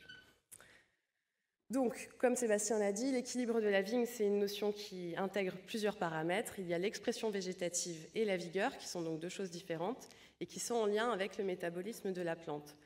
Pour pouvoir mesurer l'expression végétative à l'aide de capteurs, on va mesurer la biomasse foliaire à l'aide du Green Seeker ou du multiplex. On peut aussi le faire par le drone, comme je viens de le dire, sauf que c'est encore difficile en l'état de pouvoir faire la différence entre le volume foliaire de la vigne et l'enherbement des vignes par le dessus.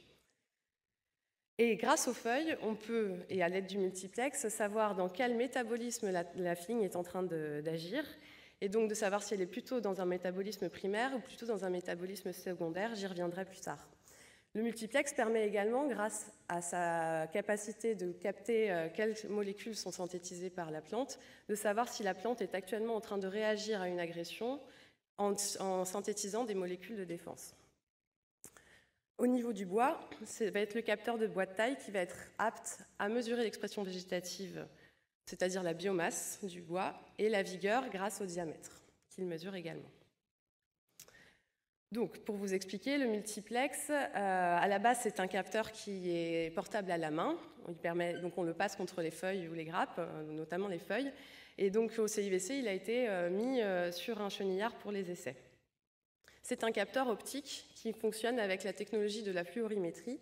En fait, il va, à différentes longueurs d'onde, envoyer des signaux à la feuille et selon les rayons captés en réaction, donc c'est la chlorophylle qui, par fluorescence, réagit, va pouvoir permettre d'établir des ratios de molécules les unes par rapport aux autres, notamment des ratios de chlorophylle, de flavonol, et également un indice très intéressant qui est le NBI, Nitrogen Balance Index, donc un indice de statut azoté de la vigne. L'indice de chlorophylle, puisqu'il le mesure de façon primaire, on va dire.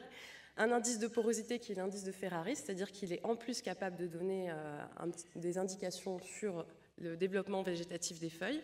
Et donc au niveau du métabolisme secondaire, ce sera au niveau des synthèses de stilbène, de resveratrol, de flavonol et d'anthocyanes pour les cépages rouges.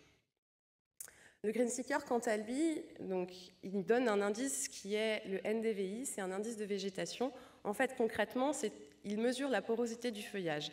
Donc c'est un capteur pareil qui est embarqué, qui est un capteur optique également.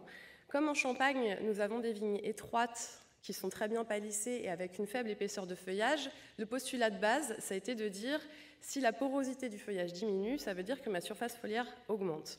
Et les essais ont été réalisés en ce sens, et effectivement, il y a une corrélation parfaite entre l'expression végétative, donc le volume foliaire, et la diminution de la porosité du feuillage. Voilà le type de cartographie, mais j'y reviendrai de façon plus précise, qu'on peut acquérir grâce à ces deux outils.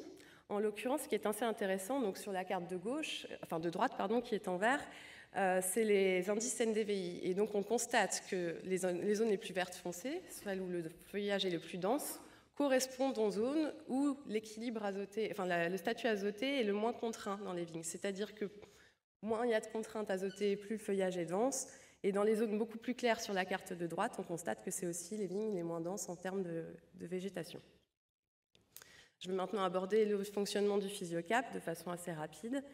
Le PhysioCap l'idée du PhysioCap a été de constater qu'effectivement il y a une variabilité à l'échelle de la parcelle et même d'un coteau. Encore faut-il pouvoir la quantifier. Et donc c'est un appareil qui passe par enjambeur ou chenillard et qui, lorsque les feuilles sont tombées, et qui permet de quantifier le nombre de sarments et la surface totale, donc la biomasse des bois, c'est-à-dire qui permet d'avoir une estimation de l'expression végétative au niveau du bois. et qui permet également de mesurer le diamètre moyen, où là, on va donc s'intéresser à la vigueur. Cet appareil a été, en tout cas les recherches faites pour pouvoir le créer ont été faites avec le concours de l'agence Eau Seine-Normandie. Donc schématiquement, voilà, le PhysioCap scanne les vignes une fois que les vignes sont tombées pour pouvoir acquérir toute la somme de résultats que je vais vous présenter. Si je vous présente tout ça, si on a décidé de vous présenter ça, c'est parce que c'est dans l'optique de pouvoir établir un itinéraire technique, une trajectoire viticole. Ces outils-là permettent de pouvoir connaître ces parcelles, rendre le vigneron agronome en connaissant ces parcelles et ensuite de pouvoir établir des actions correctives. Donc en hiver, avec les bois de taille, on peut établir le potentiel de sa parcelle, mais il ne faut absolument pas s'affranchir de la notion de sol, qu'on a bien développé aujourd'hui, mais qu'il faut connaître. Donc ce n'est pas parce qu'on a des capteurs très pointus qu'il ne faut pas s'affranchir de connaître vraiment son sol. Au niveau de la végétation, le climat est très impactant, on le sait. Avec les capteurs de végétation, on va pouvoir connaître les zones où les expressions végétatives sont les plus fortes dans ces parcelles, mais chaque année, ce sera quand même différent. Donc chaque année, ça peut permettre d'estimer un potentiel du millésime. Évidemment, le résultat, il est à la vendange, où là, les capteurs sont très simples, c'est vos pesées, vos rendements et les paramètres analytiques des raisins.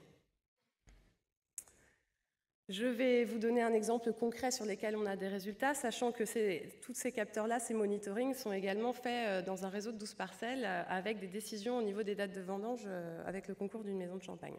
Là, on va parler aujourd'hui de la parcelle terroir ou laboratoire de Plumecoq, que vous connaissez certainement déjà. C'est une parcelle qui est donc sur le domaine expérimental, à Chouilly, juste à côté, et qui présente l'avantage d'avoir les 3 cépages plantés sur 3 blocs, qui sont vraiment très différents, blocs du haut, du milieu et du bas, et qui sont totalement connus. Donc il y a les mesures traditionnelles qui sont réalisées de rendement, des suivis matus, il y a des observations de phénologie, des observations de maladies.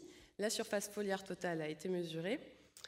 Il y a des mesures en continu grâce aux stations météo et aux sondes qui sont dans le sol pour connaître le régime hydrique du sol. Et il y a donc des mesures avec des capteurs embarqués qui ont été faites. Des drones, d'ailleurs, continuent puisqu'on continue de les essayer. Voilà ce que les résultats peuvent donner. Cette carte représente le nombre de sarments qu'on peut tailler. Ils sont compris entre le 7 et 18 mm de diamètre. Et donc, combien y a-t-il de sarments qui sont potentiellement intéressants à la taille sur la parcelle?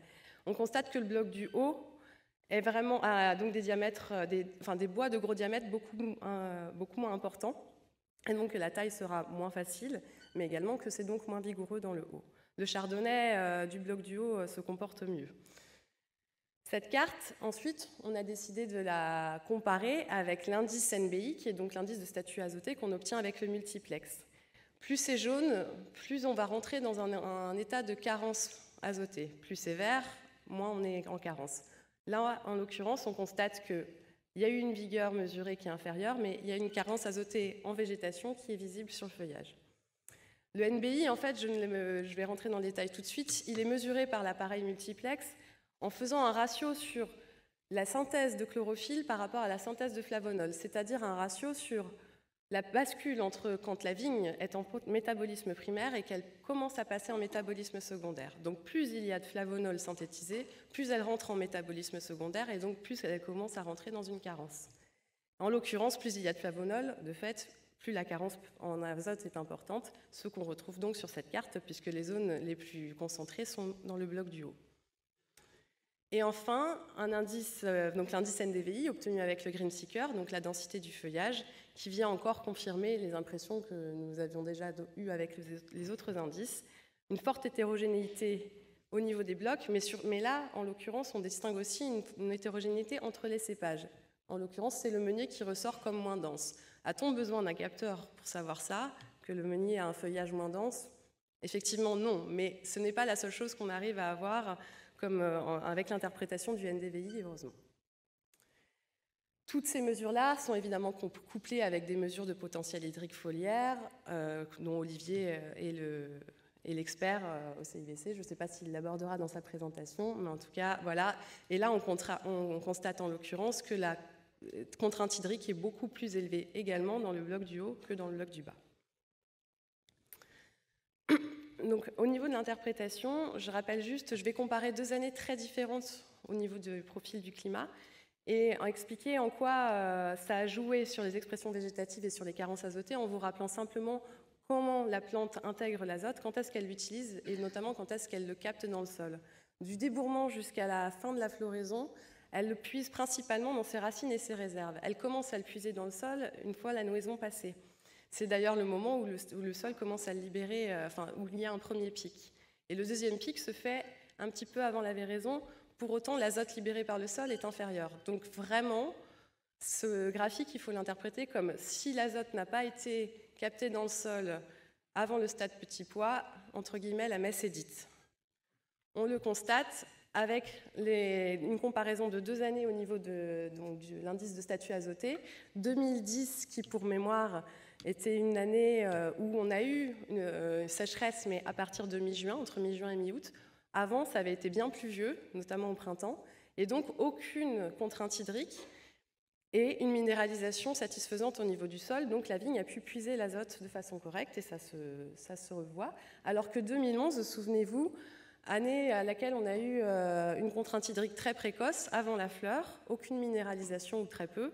Et donc l'azote n'a pas été minéralisé dans le sol et n'a pas pu être utilisé par la vigne. Donc on est déjà en début au moment de la floraison sur des taux très bas de NBI, mais qui n'ont pas pu augmenter vu que la plante n'a pas pu capter après. La messe était dite pour elle. Lorsqu'on compare cet indice NBI avec l'évolution de l'indice foliaire de végétation sur les 2 mêmes années, on constate qu'en 2010, comme il n'y avait pas eu de contrainte, les feuilles se sont développées, la végétation s'est développée de manière satisfaisante, en atteignant un palier une fois qu'on a commencé à écimer et à rogner. C'est un schéma classique. Alors, qu'en 2011, la carence azotée a évidemment impacté le développement du feuillage. Donc on était sur un format, sur une sécheresse, comme je l'ai dit, jusqu'à la fin de la fleur. Mais dès que les pluies ont commencé à tomber, puisqu'elles ont fini par tomber, la végétation a fini par se développer pour rattraper, entre guillemets, le retard qui avait pu y avoir. En revanche, pour l'azote, il n'y en a pas eu, et donc les rendements s'en sont ressentis, et aussi les taux d'azote dans les mous. Donc là, on a pu aborder des indices qu'on appelle bruts. Ils sont vraiment très liés à des ensembles de paramètres agronomiques, mais pour autant, ils sont fonction d'un cépage, fonction du moment où la mesure est faite et fonction des années. La réflexion s'est faite de pouvoir trouver des combinaisons d'indices qui nous permettraient d'avoir une connaissance de ces mêmes paramètres agronomiques, mais de pouvoir comparer des années entre elles, des cépages entre eux, et donc avec un indice global. De ce fait, de cette réflexion, il y a le CNN, combinaison nutrition-azote, qui donne un degré d'information intéressante, on va y venir. C'est un indice qui est fonction de l'expression végétative et de la concentration d'azote, c'est-à-dire des mesures NDVI et des mesures multiplexes au niveau du statut azoté, le NBI. Et donc voilà ce que cet indice combiné peut donner.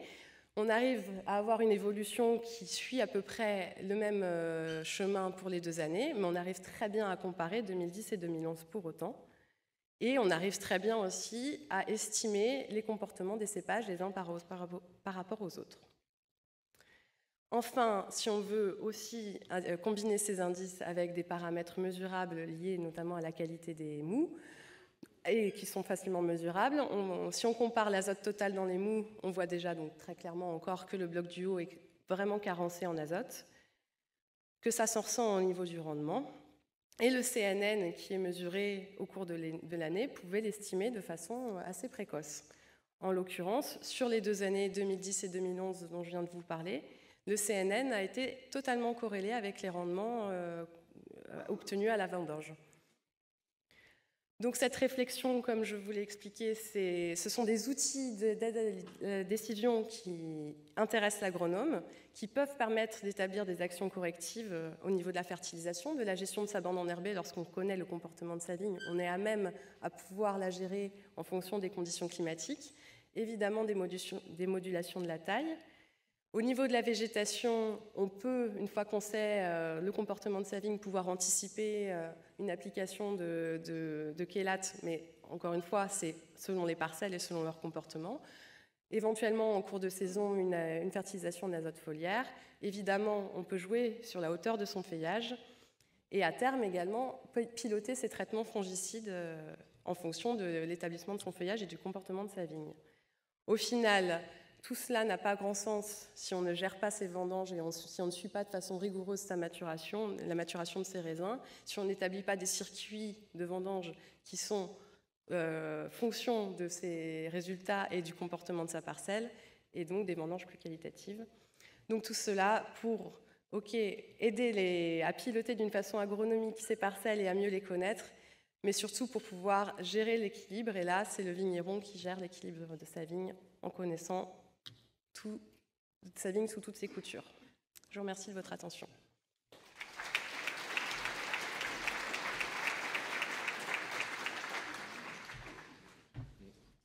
Merci Julie pour l'explication des essais sur la vigueur de la vigne en Champagne. Maintenant, nous allons accueillir Olivier Garcia. Donc Olivier qui est chef de projet pédologie et nutrition de la vigne. Il va nous éclairer sur l'état de fonctionnement du sol et comment accompagner sa vigne suivant l'état hydrique de l'année. Oui, bonjour à tous. Alors donc oui, je vais vous parler du statut organique, hydrique et biologique du sol et comment l'appréhender effectivement pour guider son fonctionnement. Alors je vais partir d'un schéma que vous connaissez peut-être déjà pour certains d'entre vous, ceux qui lisent le guide pratique. Il est depuis plusieurs années dans le guide pratique et il présente les différentes formes de fertilisation qu'on peut utiliser en vigne, que ce soit en Champagne ou ailleurs en fait. Donc je vais pointer avec le pointeur laser sur l'écran de gauche. Si on accepte les engrais foliaires qui ont un fonctionnement particulier, en fait, on va... Désolé. On va avoir en fait 4 grands types de fertilisants pour la vigne. Donc 3 types d'engrais, les engrais minéraux, les engrais organo-minéraux et les engrais organiques. Et puis on va avoir également les amendements.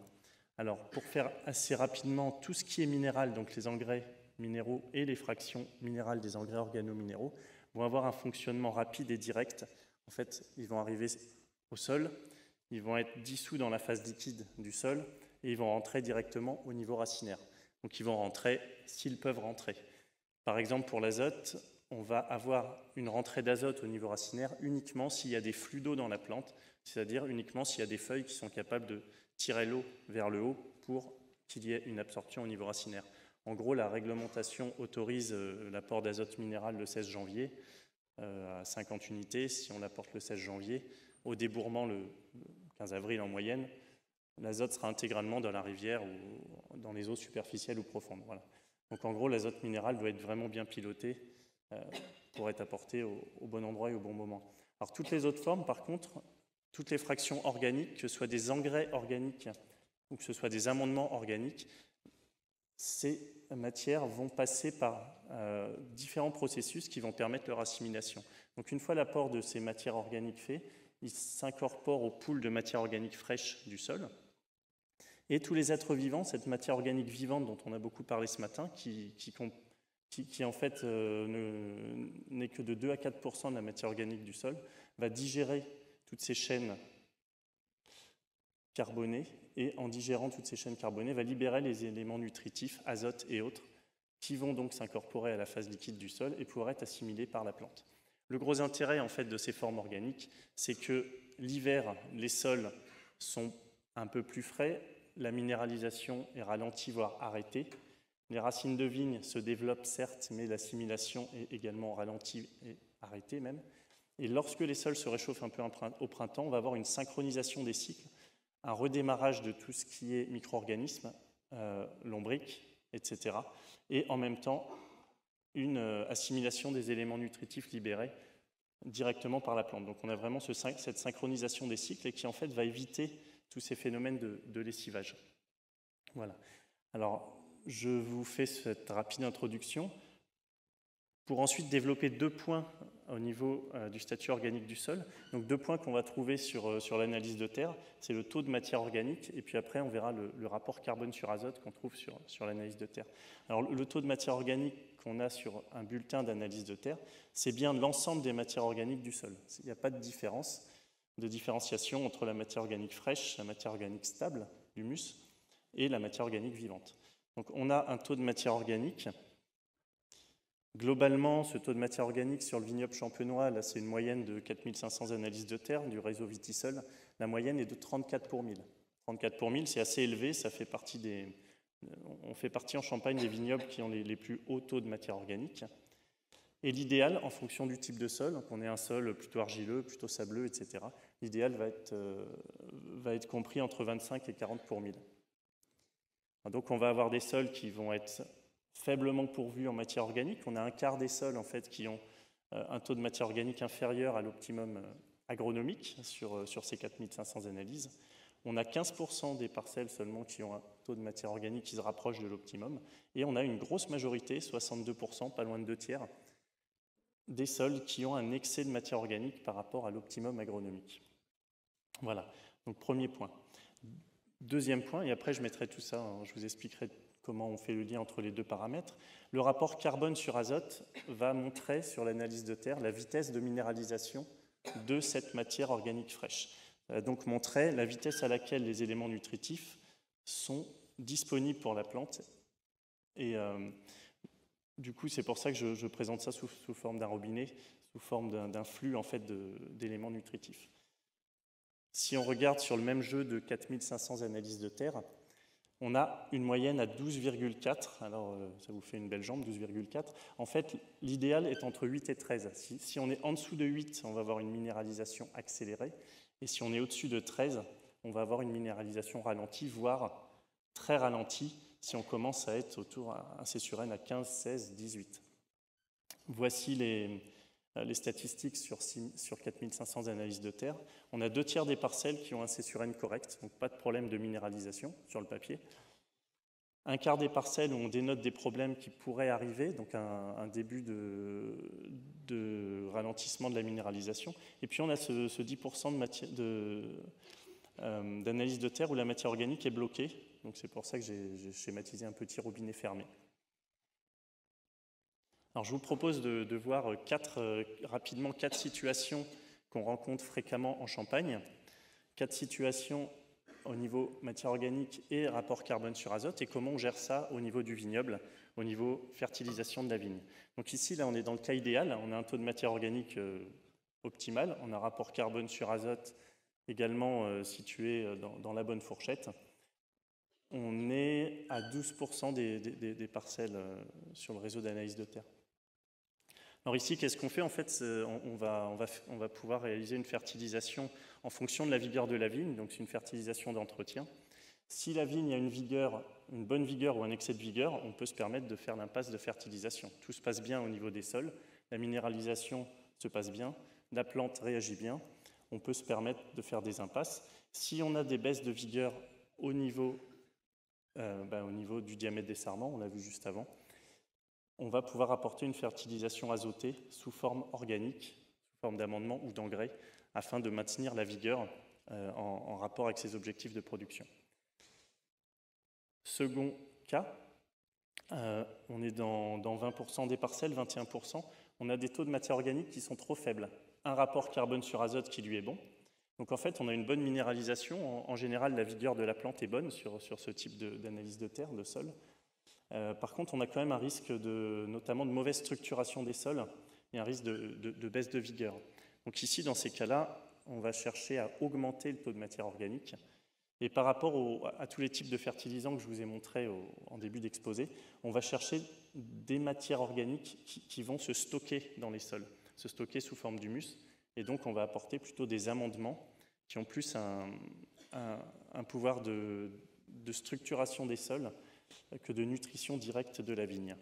Et puis, on va surveiller la vigueur de la plante au fur et à mesure de cet enrichissement de matière organique. Donc ça, on le fait progressivement. Ce n'est pas quelque chose qu'on va faire en apportant des milliers de tonnes en un seul coup. On risque de rompre des équilibres. Troisième situation, un tiers des parcelles au niveau du vignoble champenois, on a un taux de matière organique qui est trop élevé par rapport à l'optimum agronomique. Alors en soi, ce n'est pas catastrophique, hein, la structuration du sol est bonne. On peut avoir des risques à la marge d'excès de vigueur si on a une minéralisation un petit peu trop intense.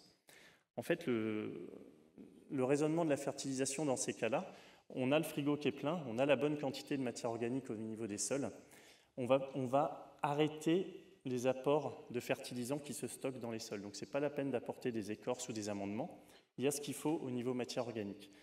On va pouvoir laisser le réservoir se vider progressivement, et en fait on va surveiller la minéralisation pour pas avoir de baisse de vigueur en fait. On va surveiller via la vigueur la minéralisation du sol. Et en fait, si on doit piloter la fertilisation, si la vigueur baisse ou n'est pas suffisante, on va la piloter avec de la matière organique assez rapide, donc des engrais qui ne se stockent pas et qui vont nourrir la plante plus que le sol. Voilà pour ce cas numéro 3. Et le cas numéro 4, qui présente lui également un tiers des parcelles au niveau du vignoble, c'est le même cas que précédemment, mais en plus ici, on a des baisses de vigueur de la plante. Et en général, dans ces cas-là, je reçois un appel du vigneron qui me dit je sais pas ce qui se passe, plus j'apporte d'éléments fertilisants, et moins ça marche, moins ma vigne est vigoureuse. Et en fait, c'est exactement ça. Quand on est dans ce cas-là, la minéralisation est bloquée par excès de matière organique, et si on continue à apporter des amendements, notamment, on ne va pas résoudre le problème. Alors dans ces cas-là, qu'est-ce qu'on fait ? On va s'atteler à ouvrir le robinet. Alors, à la parcelle,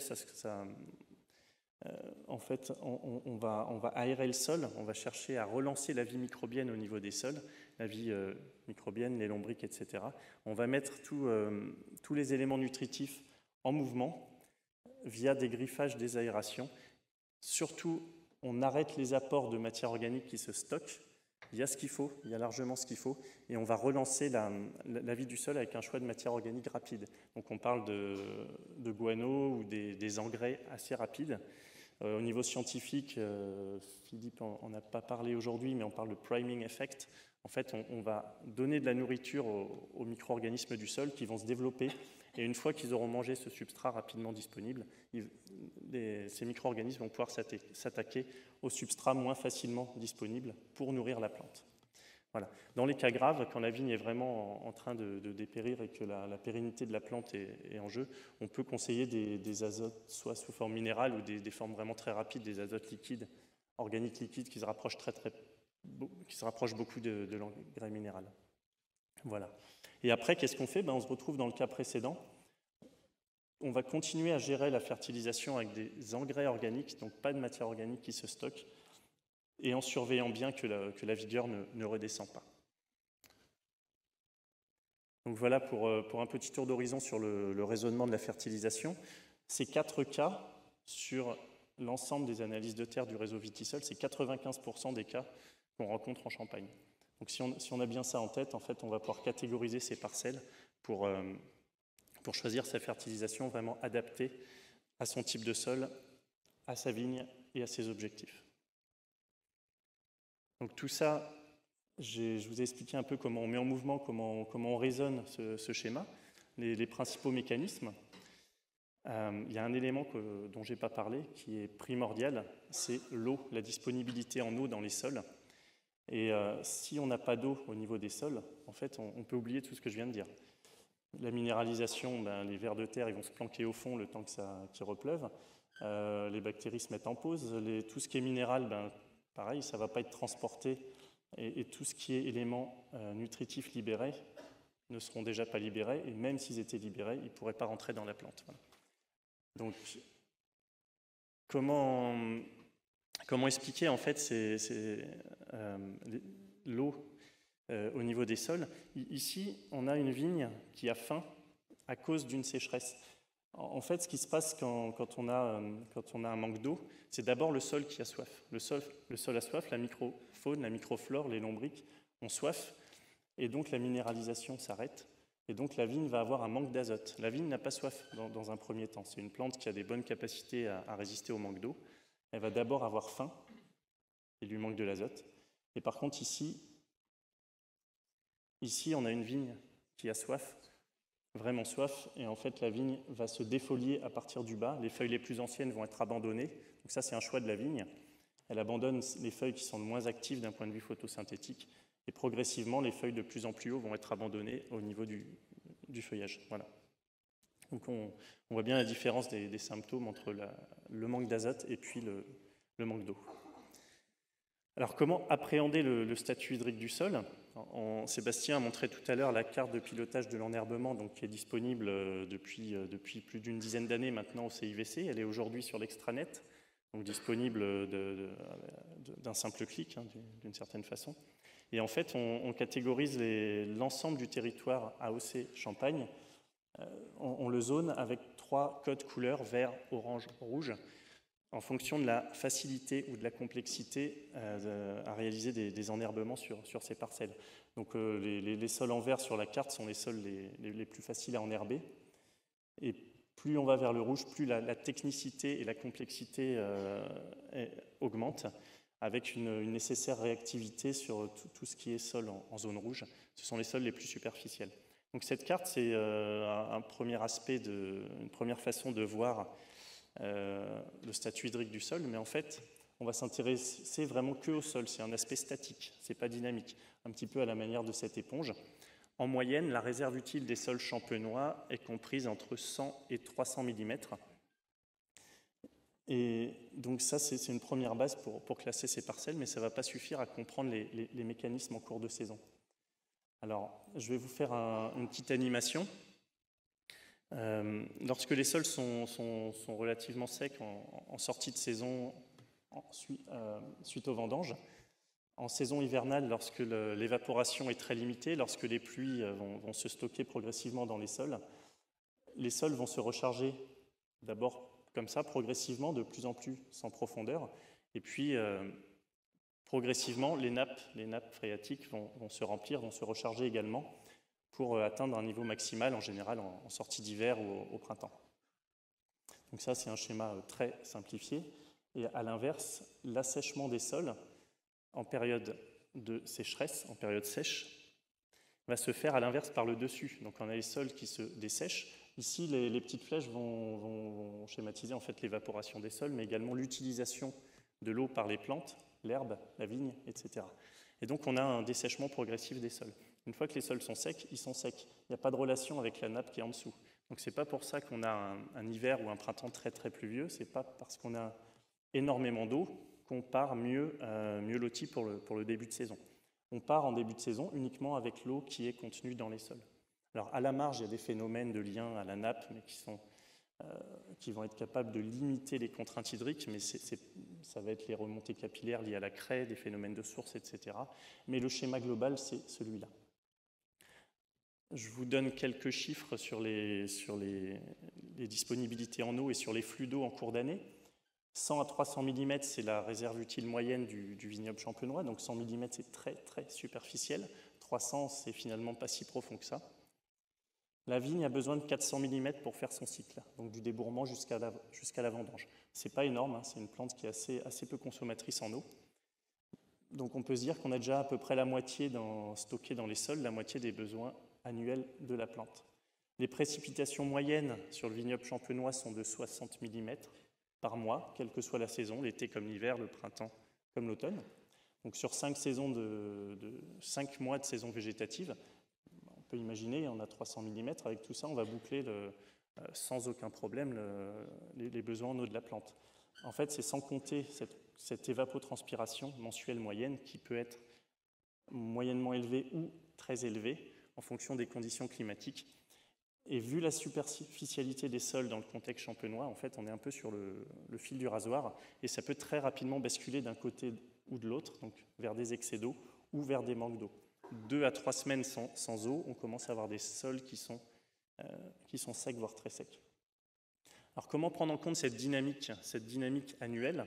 On peut travailler avec des modèles mathématiques. Alors ça paraît, c'est pas des gros mots, hein. C'est des modèles qui en fait sont des modèles de bilan hydrique, ce sont des travaux INRA qui sont développés depuis une quinzaine d'années maintenant.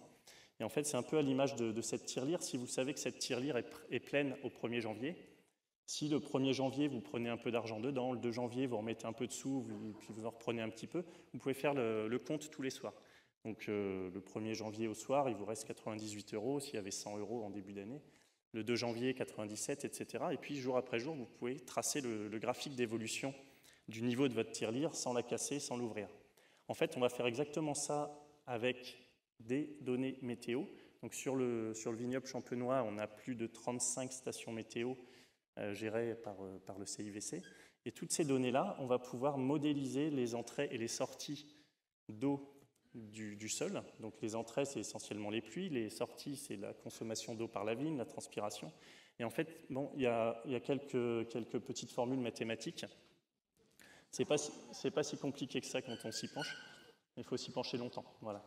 Donc ça, c'est des outils performants qui sont, comme je vous disais, développés depuis des années et qui fonctionnent assez bien pour modéliser le niveau d'eau dans les sols. Donc là, c'est le niveau d'eau dans les sols sur une parcelle de Baroville.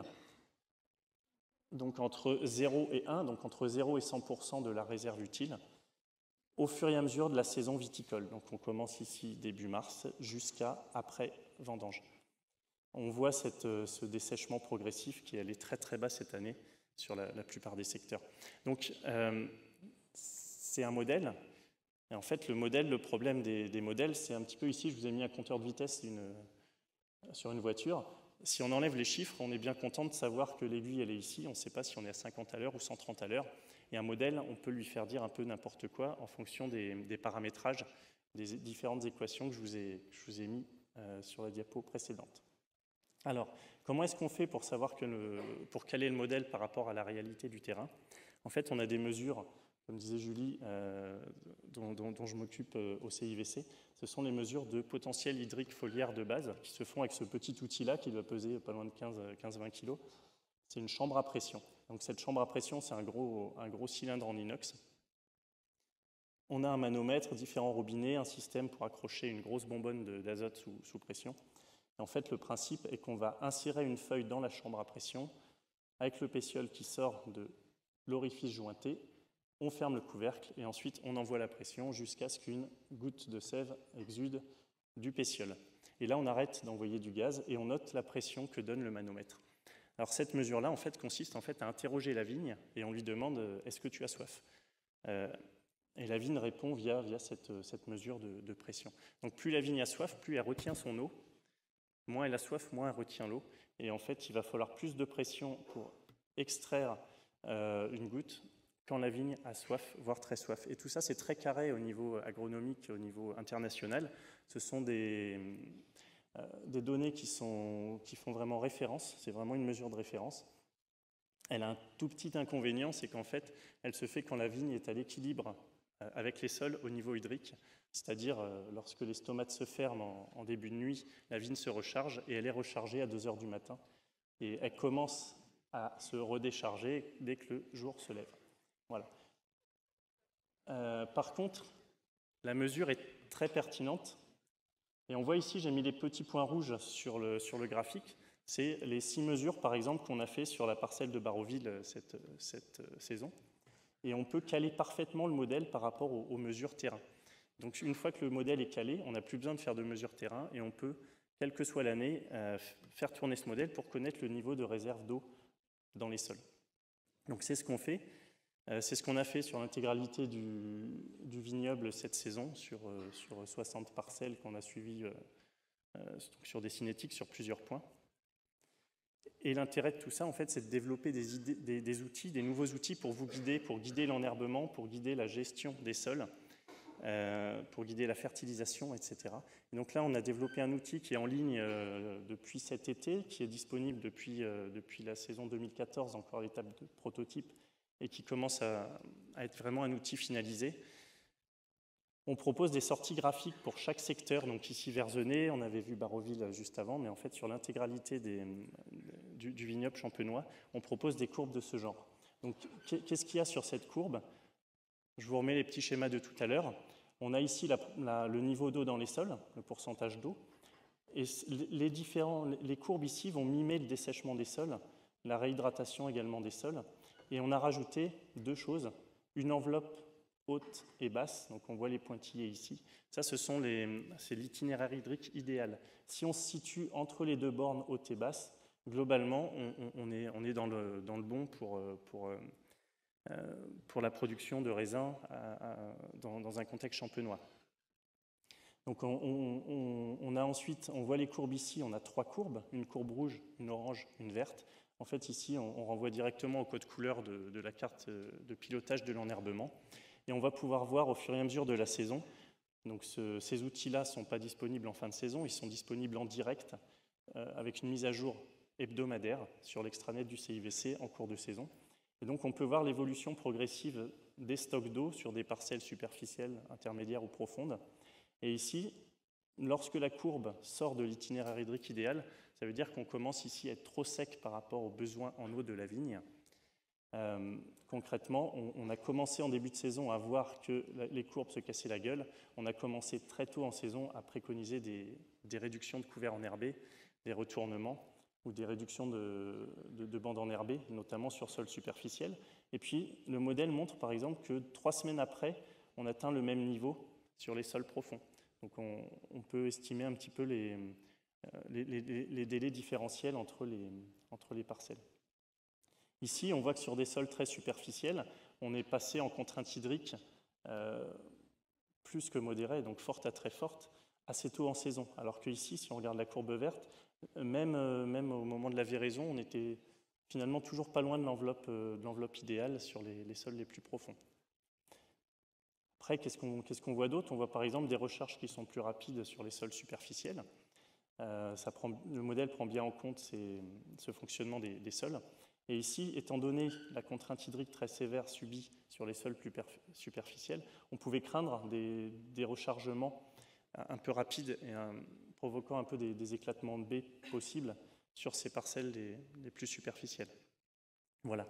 Donc cet outil, en fait, c'est un outil qui permet de gérer un peu l'enherbement, la fertilisation, pourquoi pas, sur des apports spécifiques lorsqu'on a des conditions climatiques particulières.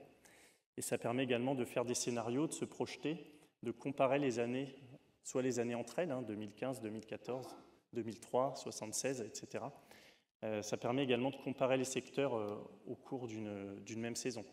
Par exemple, ici, sous forme cartographique, donc c'est la même donnée mais mise sous forme cartographique, donc sur une journée, on voit des grosses différences entre tout l'est du vignoble par rapport à l'ouest.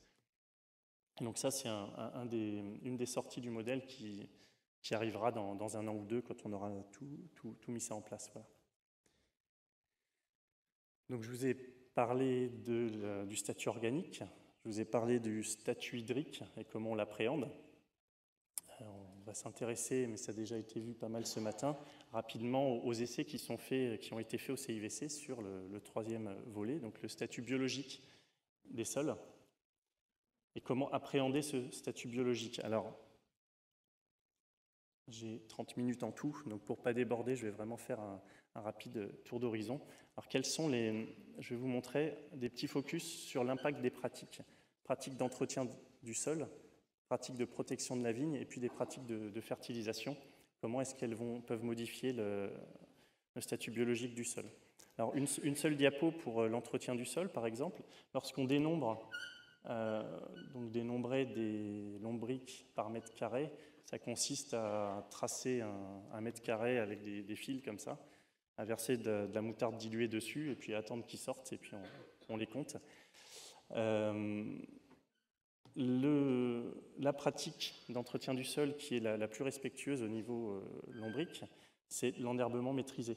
On voit une population variée, donc de lombrics communs, Lombricus terrestris, et puis de 2 autres types de lombrics. La pratique la moins respectueuse va être le désherbage chimique, non pas directement par la toxicité des désherbants, mais plutôt par l'absence totale d'éléments à manger, d'herbes ou de matière organique à enfouir et à digérer.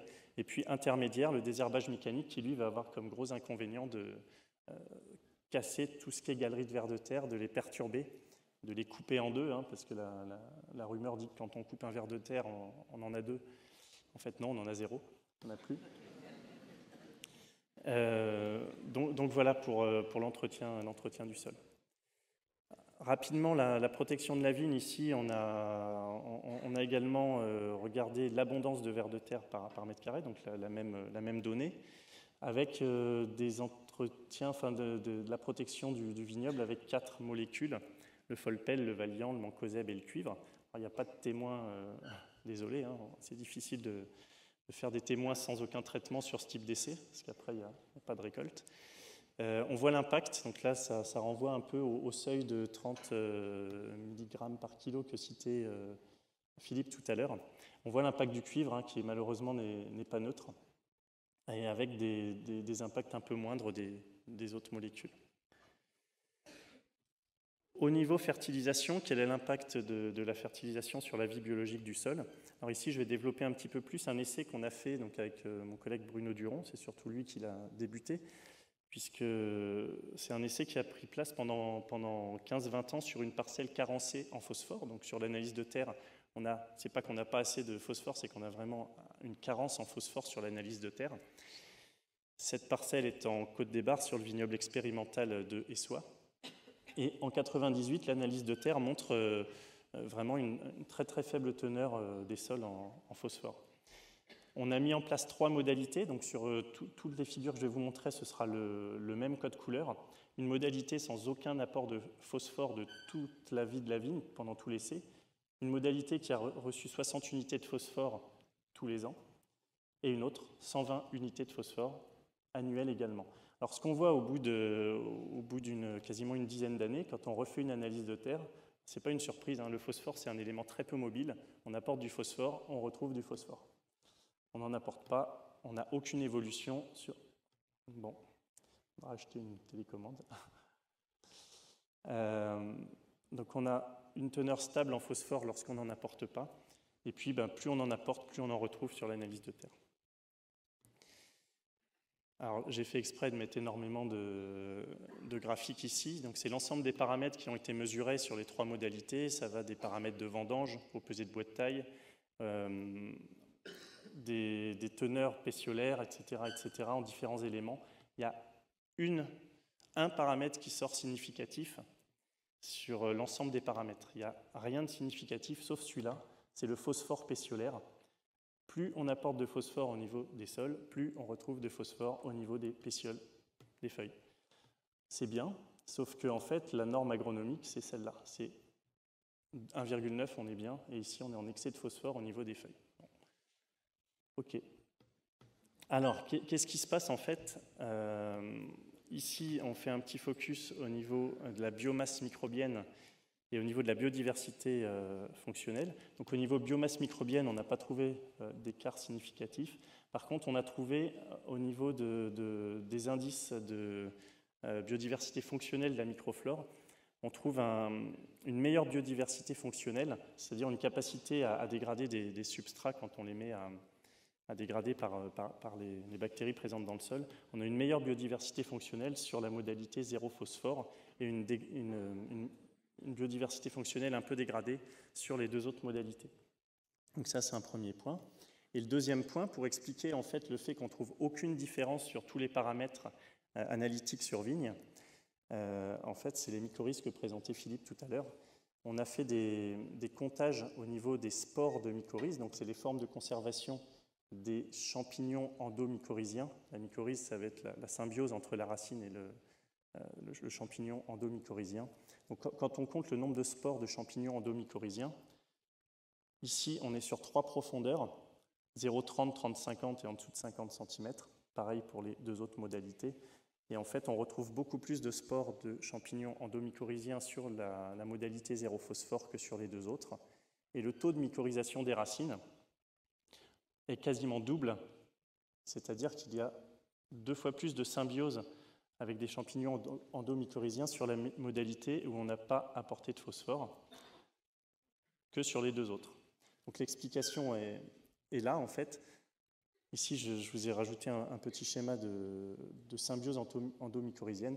En fait, la racine de vigne a une capacité à appeler les champignons endomycorhiziens lorsqu'elle a un manque, par exemple, en phosphore. Elle ne va pas appeler au secours avec des signaux hormonaux ou autres, quoique. C'est surtout, en fait, elle va être capable d'appeler les champignons via ces molécules organiques, ces acides organiques et toutes ces molécules qu'elle peut libérer autour d'elle, qui vont nourrir le champignon. Donc le champignon, il y trouve son intérêt. Et la racine de vigne a une capacité à faire rentrer, à s'invaginer pour faire rentrer les arbuscules du champignon endomycorhizien pour faire une réelle symbiose, comme le montrait Philippe tout à l'heure, qui va augmenter par 10 ou 100 la capacité d'extraction d'éléments difficilement extractibles en théorie. Voilà. Donc je vous montre également quelques petites photos comme ça, faites par l'INRA Montpellier. Et je vous remercie pour votre attention.